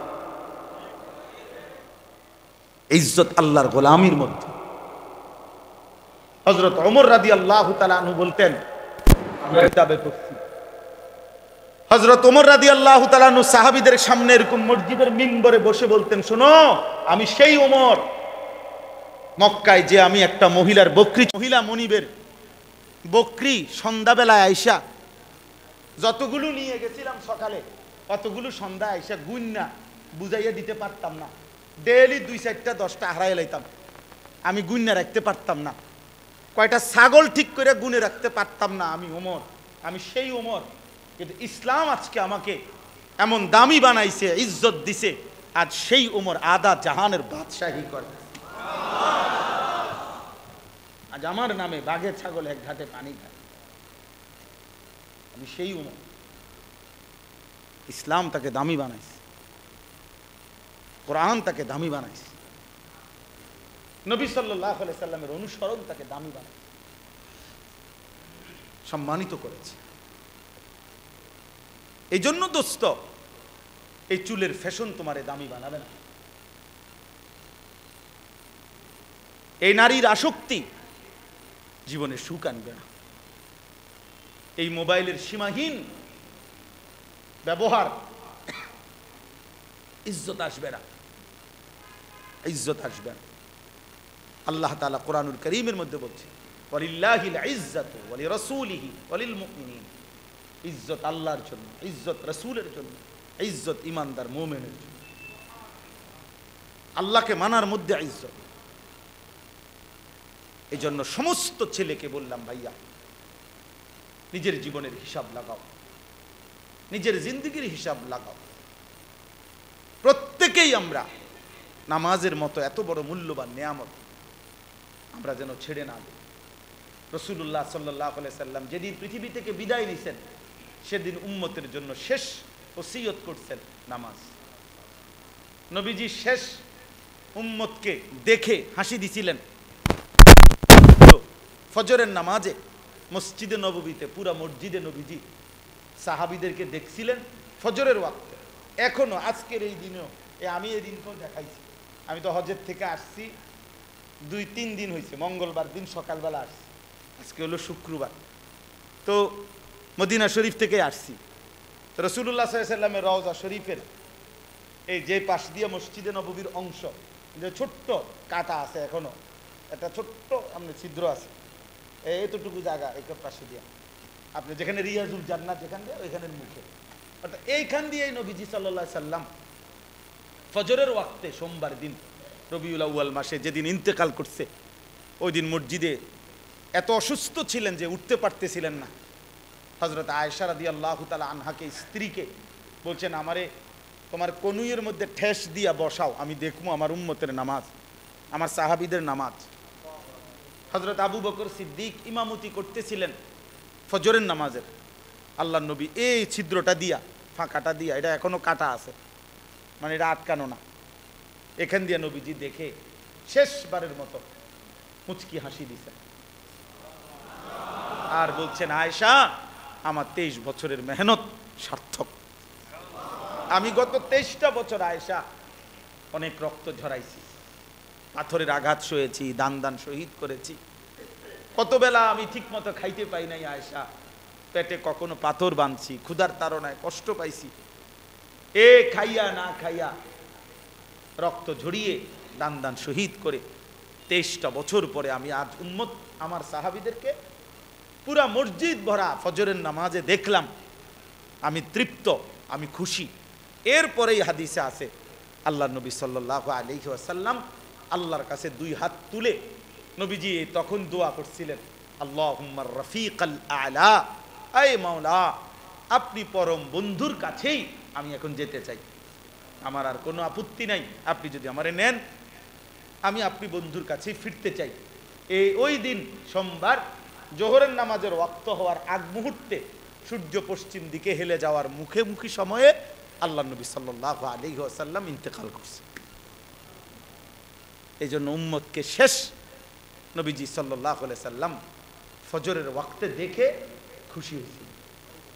সেই উম্মতের আমল নামা যখন হাসরের ময়দানে নবী দেখবে, আর দেখবে 2, 4, 6 মাস, 1 বছর, 9 মাস কোনোদিন ওই নাফরমানে উম্মতের আমল নামার মধ্যে ফজরের নামাজের জায়গায় একটা সেজদা নাই, তখন তুই নাফরমানের জন্য নবী সুপারিশ করবে না? নবী সাল্লাল্লাহু আলাইহি ওয়াসাল্লাম তখন বলবে, উম্মত এটা কি আমল নামা? আমি 23টা বছর চোখের পানি ফেললাম, তায়েফের রক্ত ঝরাইলাম, পেটে পাথর বাঁধলাম, বিনিময়ে এই আমল নামা দেখার জন্য? কি বলে? কোন বিদেশ ফেরত বাবা যদি তার ছেলেকে বলে, আব্বা আজ 12টা বছর আমি বিদেশ করে রক্ত পানি করে তোর লেগে টাকা দিলাম, এই নি তোর এসএসসির রেজাল্ট, তুই কেমনে ফেল করলি বাপ? তুই আমার এত কষ্ট করে এত টাকা আমার এত বিফলে দিলি। ওই বাবা কি পরিমাণ কাঁদবে, কথা বলেন না কেন?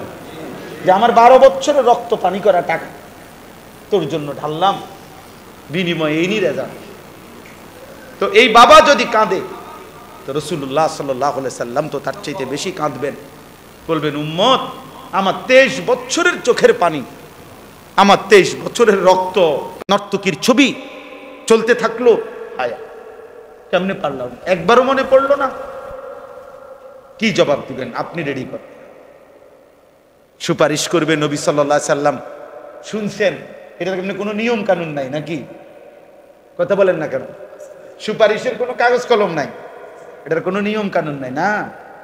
নবীজিতে এটাই বলে গেছে যে উম্মত মৃত্যু পর্যন্ত তুমি চুরি বাটপারি মিথ্যা নাফরমানি করতে থাকো, আমি আল নবী সুপারিশ করে তোমারে জান্নাত বুঝাই দেব। এই তো না, এটাই তো বলছে মাওলানা। তো বিষয়টা কি? আমরা কি বুঝছি? আমাদের অনেকের বুঝ এটা যে নবী বলে গেছে সুপারিশ করবে, চলো নাফরমানি করতে থাকো, কোনো অসুবিধা নেই, উনি তরাইয়া দিব। এর অর্থ এই? তা তাইলে এত আমল, এত মেহনত, এত চোখের পানি, এত কিছুর বর্ণনা, এত কোরআনুল করিম নাজিল করা, রাসূলুল্লাহ সাল্লাল্লাহু আলাইহি সাল্লামের 23 বছরের এই দিবানিশির মেহনত কি দরকার ছিল? কি দরকারটা ছিল কি? এটা তো খ্রিস্টানদেরও আকীদা, জানেন? এটা খ্রিস্টানদের বিশ্বাসও এটা যে ঈসা আলাইহিস সালাম আছে, আমাদের ঈসা নবী আল্লাহর পুত্র, নাউজুবিল্লাহ। যে আমাদের খ্রিস্টানদের যত অপরাধ সবকিছু উনি কাঁধে তুলে নিবেন, উনি আল্লাহ থেকে মার্জনা করায় নিবেন, আমাদেরকে নিষ্পাপ করে দিবেন। এটা না ঈসাইয়াত? আপনি খবর নেন। আল্লাহ আমাদেরকে বুঝ দান করেন। অতএব চলেন আজকে এই প্রসঙ্গটা আমরা লম্বা করে বললাম। অনেক ছেলে, মাশাআল্লাহ অনেক ছেলে, আমি তো ভাবতেই পারি নাই এতে একটা বড় সড়ো মাহফিলের সমপরিমাণ। আলহামদুলিল্লাহ, আলহামদুলিল্লাহ।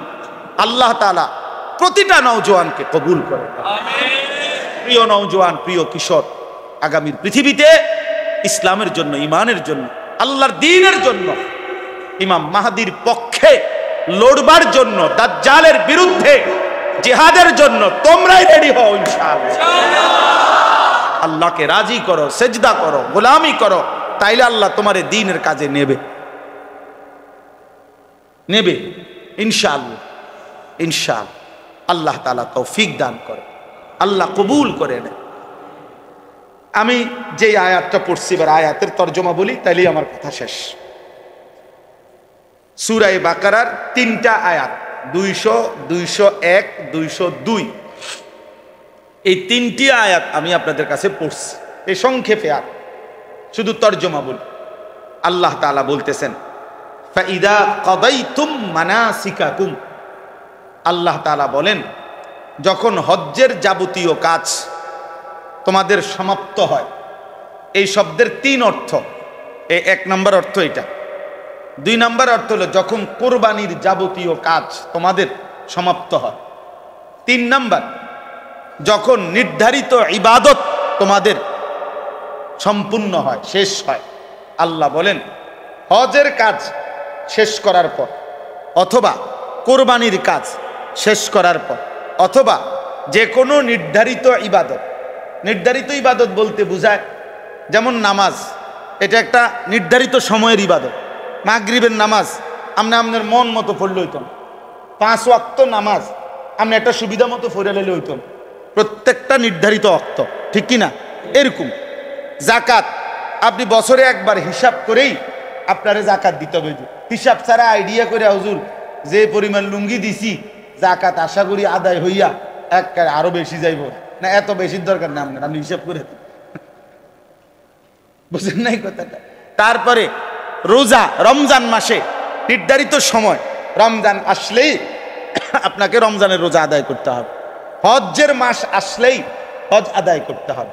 তো নির্ধারিত ইবাদত আদায় করার পর, অথবা হজ আদায় করার পর, অথবা কুরবানি আদায় করার পর আল্লাহ তাআলা বলেন স্বাভাবিক সময়ে দিন রাতে তোমাদের বাকি সময়ের ডিউটিটা কি, করণীয় কি? আল্লাহ তাআলা বলেন ফাযকুরুল্লাহ, তোমরা বেশি বেশি আল্লাহ তাআলার জিকির করো। নামাজ শেষ, আল্লাহর জিকির। যাকাত আদায় করেছো, আল্লাহর জিকির। রমজানের রোজা আদায় করেছো, আল্লাহর জিকির। হজ আদায় করেছো, আল্লাহর জিকির। কোরআনুল কারীম তেলাওয়াত করেছো, আল্লাহর জিকির। দান সাদাকা করেছো, আল্লাহ তাআলার জিকির করো।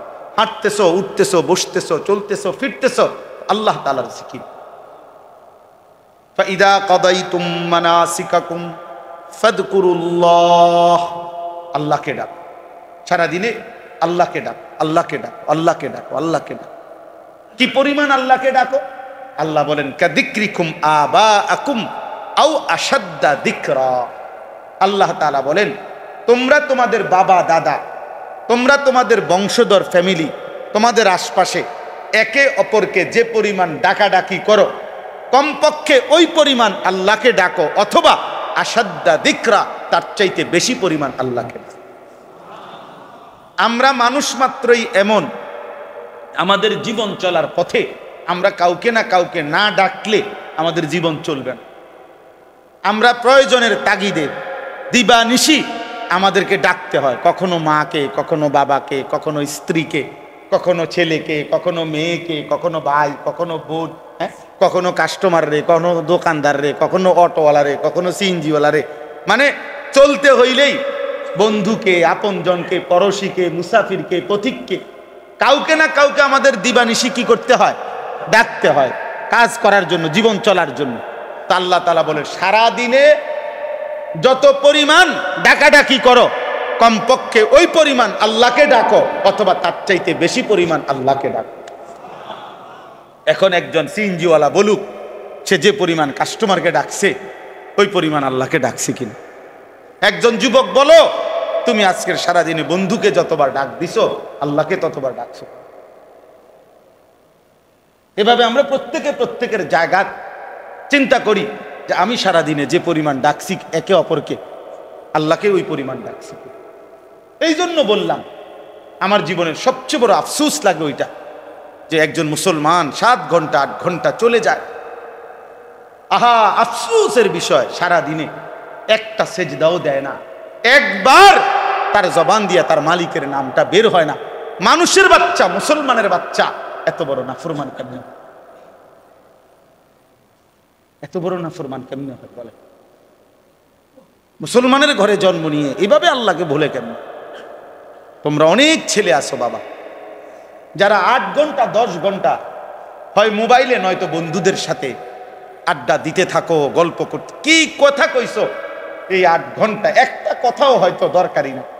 আহারি আজে বাজে কথা, মাইয়ার কথা, ফুলার কথা, অসভ্য কথা, নোংরা কথা, জিনা বেবিচারের কথা, কুরুচিপূর্ণ কথা, যে কথাগুলো কুত্তা বললেও লজ্জা পাবে, শুকরে বললেও লজ্জা পাবে, এমন জঘন্য, এমন নিকৃষ্ট কথা। এ বন্ধুদের আড্ডায় আজে বাজে ফালতু কথা, অথবা মোবাইলের আড্ডায় বাজে কথা। কিন্তু 7-8 ঘন্টা 10 ঘন্টা চলে গেছে, মুসলমান সন্তান নাফরমানের মুখ দিয়ে একটা বার আল্লাহ এটাও বলেছে। এ কেমন আফসোস বলে। অথচ আল্লাহ তাআলার ওয়াদা, বান্দা তুমি আমাকে ডাকবা যত যতবার আল্লাহ বলছে আমি তোমাকে ডাক দেব ততবার। ফাদকুরুনি আযকুরকুম, তুমি ডাকবা আমাকে আমিও ডাকবো তোমাকে। বান্দা বলবে আল্লাহ, আরশে আজিম থেকে আল্লাহ বলবে বলো না বান্দা। বান্দা জমিন থেকে বলে আল্লাহ আল্লাহ, আল্লাহ ডাক দিয়ে বলে লাব্বাইক ইয়া আবদি, বান্দা আমি হাজির, বলো না কি চাচ্ছ বান্দা, কি চাচ্ছ বলো। প্রত্যেকবারই আল্লাহ জানতে চায়। হাদিসের মধ্যে আছে আল্লাহর কোন বান্দা যদি আল্লাহকে অনবরত ডাকতে থাকে, বারবার বলতে থাকে আল্লাহ আল্লাহ আল্লাহ আল্লাহ আল্লাহ, আল্লাহ তো বলতে থাকে বলো না বান্দা কি চাচ্ছ। কিন্তু বান্দা কিছুই চায় না, শুধুই আল্লাহকে ডাকে। খোদার কসম বন্ধু, হাদিসে আছে একটা পর্যায়ে আল্লাহ নিজেই তখন বলে বান্দা বুঝেছি তুমি আমারে ডাকতে মজা পাচ্ছ, ঠিক আছে বান্দা তুমি আমার জিকির করতে থাকো, আমি আল্লাহকে ডাক দিতে থাকো, আমি আল্লাহই তোমার যাবতীয় প্রয়োজন পূরণ করতে থাকি। মান শাগালাহু যিকরি আন মাসআলাতি আতাইতুহু আফদালা মিম্মা উতিয়াস সাইলিন। আল্লাহ বলেন আমার যেই বান্দা আমারে ডাকতে ডাকতে আমার কাছে চাইতে ভুলে গেছে, চাইতে আর সময় পায় নাই, যতজন চাইয়া চাইয়া যা কিছু নিছে আমার জিকিরকারী বান্দাকে আমি তার চাইতে বেশি দিয়ে দেব। আল্লাহ বলেন চাইবা কি, আমি তো জানি তোমার কি লাগবে। তোমার বিবি অসুস্থ তো আমি জানি, তোমার ছেলেটা বিদেশে অসুবিধায় আছে এটা তো আমি জানি, তোমার যে শরীরে সমস্যা এটা তো আমি জানি, তোমার যে আয় রোজগার কমে গেছে এটাও তো আমি জানি। আল্লাহ জানে না কোনটা? বলেন না কেন আল্লাহ জানে না কি? সবই তো তিনি জানেন। এজন্য বলে বান্দা তুমি ডাকতে থাকো আমি দিতে থাকি। সুবহান। ফাদকুরুল্লাহ কাযিকরিকুম আবাআকুম আও আশাদ্দা যিকরা। আল্লাহ বলেন বেশি বেশি আমি আল্লাহকে ডাকো, কমপক্ষে দুনিয়ায় যাকে যত ডাকো তার সমপরিমাণ হলেও আমি আল্লাহকে ডাকো। এবার আল্লাহ বলেন ফামিনান নাসি মান ইয়াকুলু রব্বানা আতিনা ফিদ দুনিয়া ওয়া মা লাহু ফিল আখিরাতি মিন খালাক। আল্লাহ বলেন মানুষ দুই ধরনের হয়। এক ধরনের মানুষ হচ্ছে কিছু মানুষ এমন যারা দিবানিশি আল্লাহর কাছে বলে আল্লাহ আমারে যা দিবেন শুধু দুনিয়া দেন। রব্বানা আতিনা ফিদ দুনিয়া।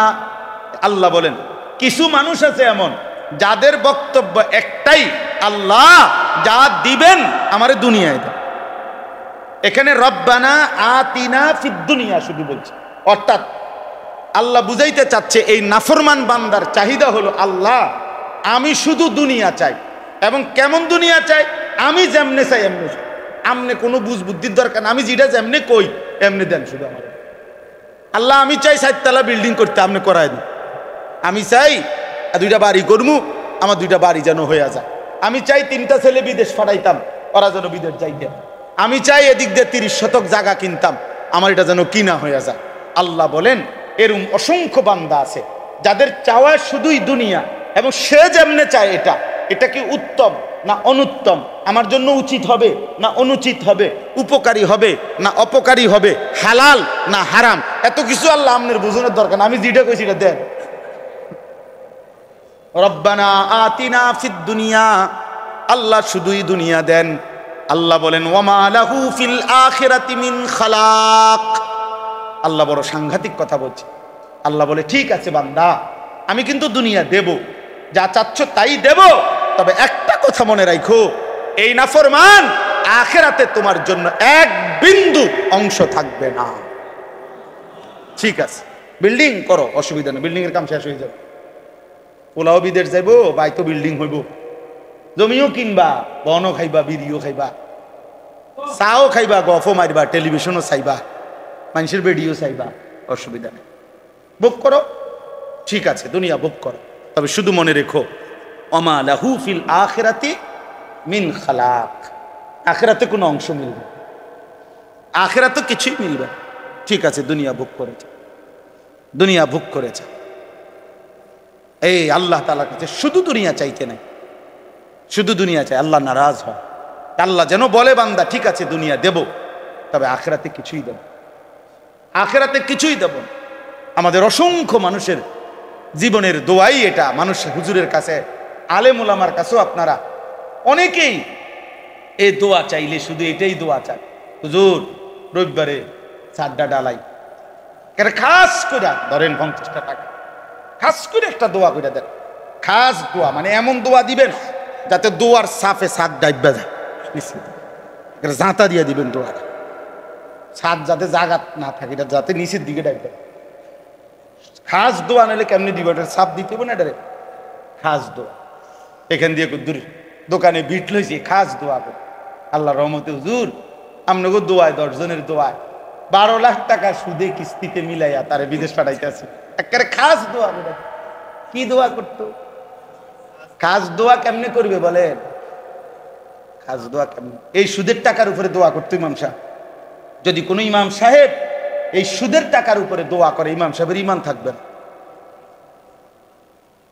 ইমাম সাহেবের কি থাকবে না?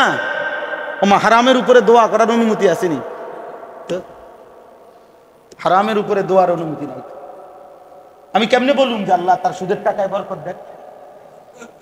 বুঝেন নাই কথা এটা? আমি এটা কমু কেমনে? আল্লাহ তার কিস্তির টাকায় কি দেন, বরকত দেন, এটা আমার বলার কি অনুমতি আছে? হারামের উপরে দোয়া করলে ইমান থাকে না। কঠিন মুসিবত, কঠিন মুসিবত। এই জন্য হুজুররা দেখবেন দোয়ার মধ্যে আকসারি বলে, আল্লাহ যে যা দোয়া চাইছে প্রত্যেকের নেক মাকসাদ পূরণ করে দেন।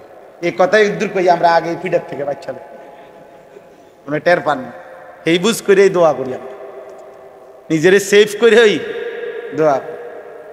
ভাত খাওয়াইছেন আর যাই করছেন দোয়া বাইল মতোই করছে, আল্লাহ নেক মাকসাদ পূরণ করেন। অর্থাৎ যেটা উত্তম, যেটা হালাল, যেটা বৈধ, ওইটাই শুধু পূরণ করবে, বাকি দিয়ে হাতেরটা হাতে কইছে না আমার। বুঝেন না? হ্যাঁ, তাহলে এই জন্য বললাম শুধু দুনিয়া চাইতে না। আমরা শুধু দুনিয়া চাই, এই বাড়ি ঘর দালান বিল্ডিং না, অথচ আল্লাহর কাছে চাওয়া উচিত। আল্লাহ হুজুরের কাছেও বলা উচিত, হুজুর দোয়া করেন আল্লাহ যেন আমারে নামাজি বানায়, আমার স্ত্রী সন্তানকে নামাজি বানায়, আমার ঘর পরিবারকে যেন দিনদার বানায়, আমার প্রজন্ম বংশের পর বংশ যেন সেজদাওয়ালা হয়। ইব্রাহিম আলাইহিস সালাম দোয়া করছে, আল্লাহ কিয়ামত পর্যন্ত আমার জেনারেশন যেন উম্মতে মুসলিমা হয়, আপনার অনুগত হয়। আমি আমার বিবিকে সাথে নিয়ে এবার হজ করছি। এই হজ্জের মধ্যে আমি প্রতিদিন প্রায় দিন ওরে বলছি, তুমি শুধু দোয়া করো যে আল্লাহ আমার বংশে কিয়ামত পর্যন্ত যেন যা আসবে তা যেন আপনার ঘর দেখতে পায়। কালো গিলাফ যে দেখে নাই, মদিনার সবুজ গম্বুজ দেখে নাই, আরে দোস্ত সে জীবনে কিছুই দেখে না। ওই চোখ কিছুই দেখে না, ওই চোখ কিছু দেখেই নাই যে মালিকের ঘর দেখে না, যে রসুলের রওজা দেখে নাই। 53 বছর, 50 বছর, 40 বছর সকাল দুপুর সন্ধ্যা, হায় মোমেন যে রসুলকে স্মরণ করলা, তার সামনে একটাবার যাইয়া দাঁড়াইতে পারলা না, টাকাই মিল হয় না, 5 লাখ টাকাই ব্যবস্থা হয় না। 3 ফুট বিদেশ পাঠাইছে, 3 12 36 লাখ টাকা ব্যবস্থা হয়েছে, মাগার 6 লাখ টাকার ব্যবস্থা যাইলাম হইলে, কিন্তু কি আল্লাহ যদি লোয়ায় যাইলাম কোথায় কোথায় এবারটা কোথায় বিড়ি খায় আর কোথায় যাইলাম হইলে জি ফুট তো হুজুর আল্লাহ আল্লাহ করে 3 ফুট বিদেশ পাঠাইছি, তা করে যদি খোদায় লোয়ায়, তারাই যদি কোনোদিন ফাড়ায়, বাবা আলাপ মারে না, টাঙ্গাইয়া ফিটবো মনে রাখেন চাচা, একদম টাঙ্গাইয়া ফিটবো। আমি বললাম রাগ হইয়েন না, যার উপরে হজ ফরজ সে যদি হজ না করে মারা যায়, খোদার কসম নবী বলছে ওইটা হয় ইহুদি মরছে নয় খ্রিস্টান মরছে, কিন্তু মুসলমান মরে না। এর চাইতে বড় কথা হইতে পারে? আল্লাহ আমাদেরকে মাফ করে দেন। এজন্য সন্তানের বিদেশের টাকা দিয়া সন্তান রোজগার করে এরপর আপনি হজে পাঠাবে এটা না, আপনি নিজে ফিকির করেন, আপনি ফিকির করেন, এই কলিজা ভরে কাঁদেন, চোখের পানি ফেলবেন, আল্লাহ আপনার বন্ধুর কাছে আমি যাব কখন, আপনার ঘর আমি দেখব কখন, এত মানুষ আপনার ঘর দেখলে আমি দেখব না কেন? দেখবেন আল্লাহ তাআলা ব্যবস্থা করে দেবেন। আল্লাহ সবাইকে তৌফিক দান করেন। এরপরে আল্লাহ বলেন, ওয়ামিনহুম মান ইয়াকুলু রাব্বানা আতিনা ফিদ দুনিয়া হাসানা অফিল আখিরাতি হাসানা ওয়া কিনা আযাবান নার। এই শেষ কথাটা শুনেন, আল্লাহ বলেন কিছু মানুষ আছে এমন, যারা তাদের দোয়াটা করতে গেলে এভাবে বলে যে আল্লাহ তামাম দুনিয়া আমি চাই না, আমার পছন্দ মতো দুনিয়া আমি চাই না, বরং যা উত্তম, যা হালাল, যা পবিত্র দুনিয়া আমারে শুধু ওইটাই দেন। হাসানা, হাসানা, আমি হাসানা চাই আল্লাহ, সবটা দুনিয়া আমি চাই না, আমি পবিত্রটা চাই, আমি হালালটা চাই, আমি উত্তমটা চাই। অফিল আখিরাতি হাসানা, আখিরাতেও উত্তমটাই চাই, দুনিয়াতেও উত্তমটাই চাই। ওয়াকিনা আযাবান নার, আর কিছু দেন আর না দেন জাহান্নাম থেকে মাফ করে দেন। রব্বুল আলামিন বলে উলাইকা লাহুম নাসিবুম মিম্মা কাসাবু। এবার আল্লাহ বলেন আমার যেই বান্দা বলে আল্লাহ দুনিয়া আমাকে যা পবিত্র, যা উত্তম, যা হালাল তাই দিবেন, আখিরাতে যা উত্তম তাই দিবেন, জাহান্নামের আযাব থেকে মুক্ত করে দিয়েন, আল্লাহ বলে এমন বান্দাকে আমি আল্লাহ ওয়াদা দিলাম, বান্দা দুনিয়াতে পুরা হায়াতে তুমি যাই করবা সবটার বিনিময়ে একটা একটা করে গুনে গুনে আমি আল্লাহ হাসরে বুঝায়া দেব। তোমার সেজদার বিনিময়ে দেব, ব্যবসার বিনিময়ে দেব, চাকরির বিনিময়ে দেব, তোমার স্ত্রী মিলনের বিনিময়ে দেব, সংসার পালনের বিনিময়ে দেব। বুঝেন নাই কথাটা? এবার আমি তোমার সবটার বিনিময় দেব, নামাজের বিনিময়ে দেব, সংসার করছো যে এটার বিনিময় দেব, কারণ তুমি তো আমার কাছে পবিত্রটা চাইছিলে, হালালটা চাইছিলে। যে দুনিয়ায় হালাল চায়, আখিরাতে হালাল চায়, আল্লাহ তাআলার পবিত্রতা চায়, আল্লাহ বলে আমি তার যা করছে দুনিয়ায় সবকিছুর বিনিময় দেব, তার ঘুমেরও বিনিময় দেব, তার সজাগ থাকারও বিনিময় দেব, তার সংসার করার বিনিময় দেব, বাজার করার বিনিময়, সব নেকি, সব নেকি। আল্লাহু সারিউল হিসাব। আল্লাহ বলেন আর শোনো, আল্লাহ বড় দ্রুতই হিসাব গ্রহণকারী, অর্থাৎ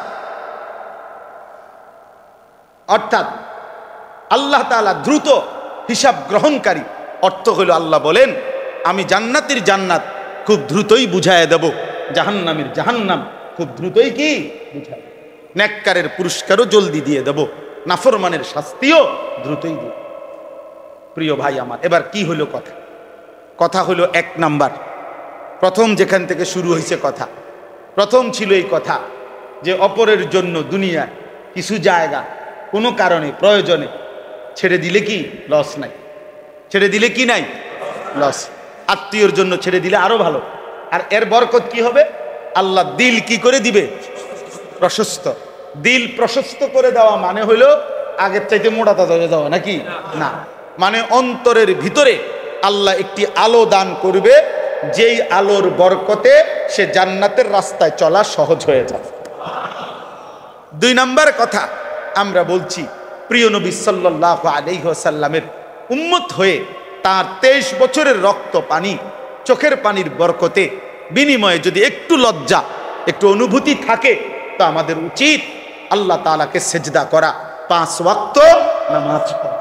3 নাম্বার কথা হলো আল্লাহ তাআলার স্মরণ একজন বান্দার সার্বক্ষণিক ডিউটি।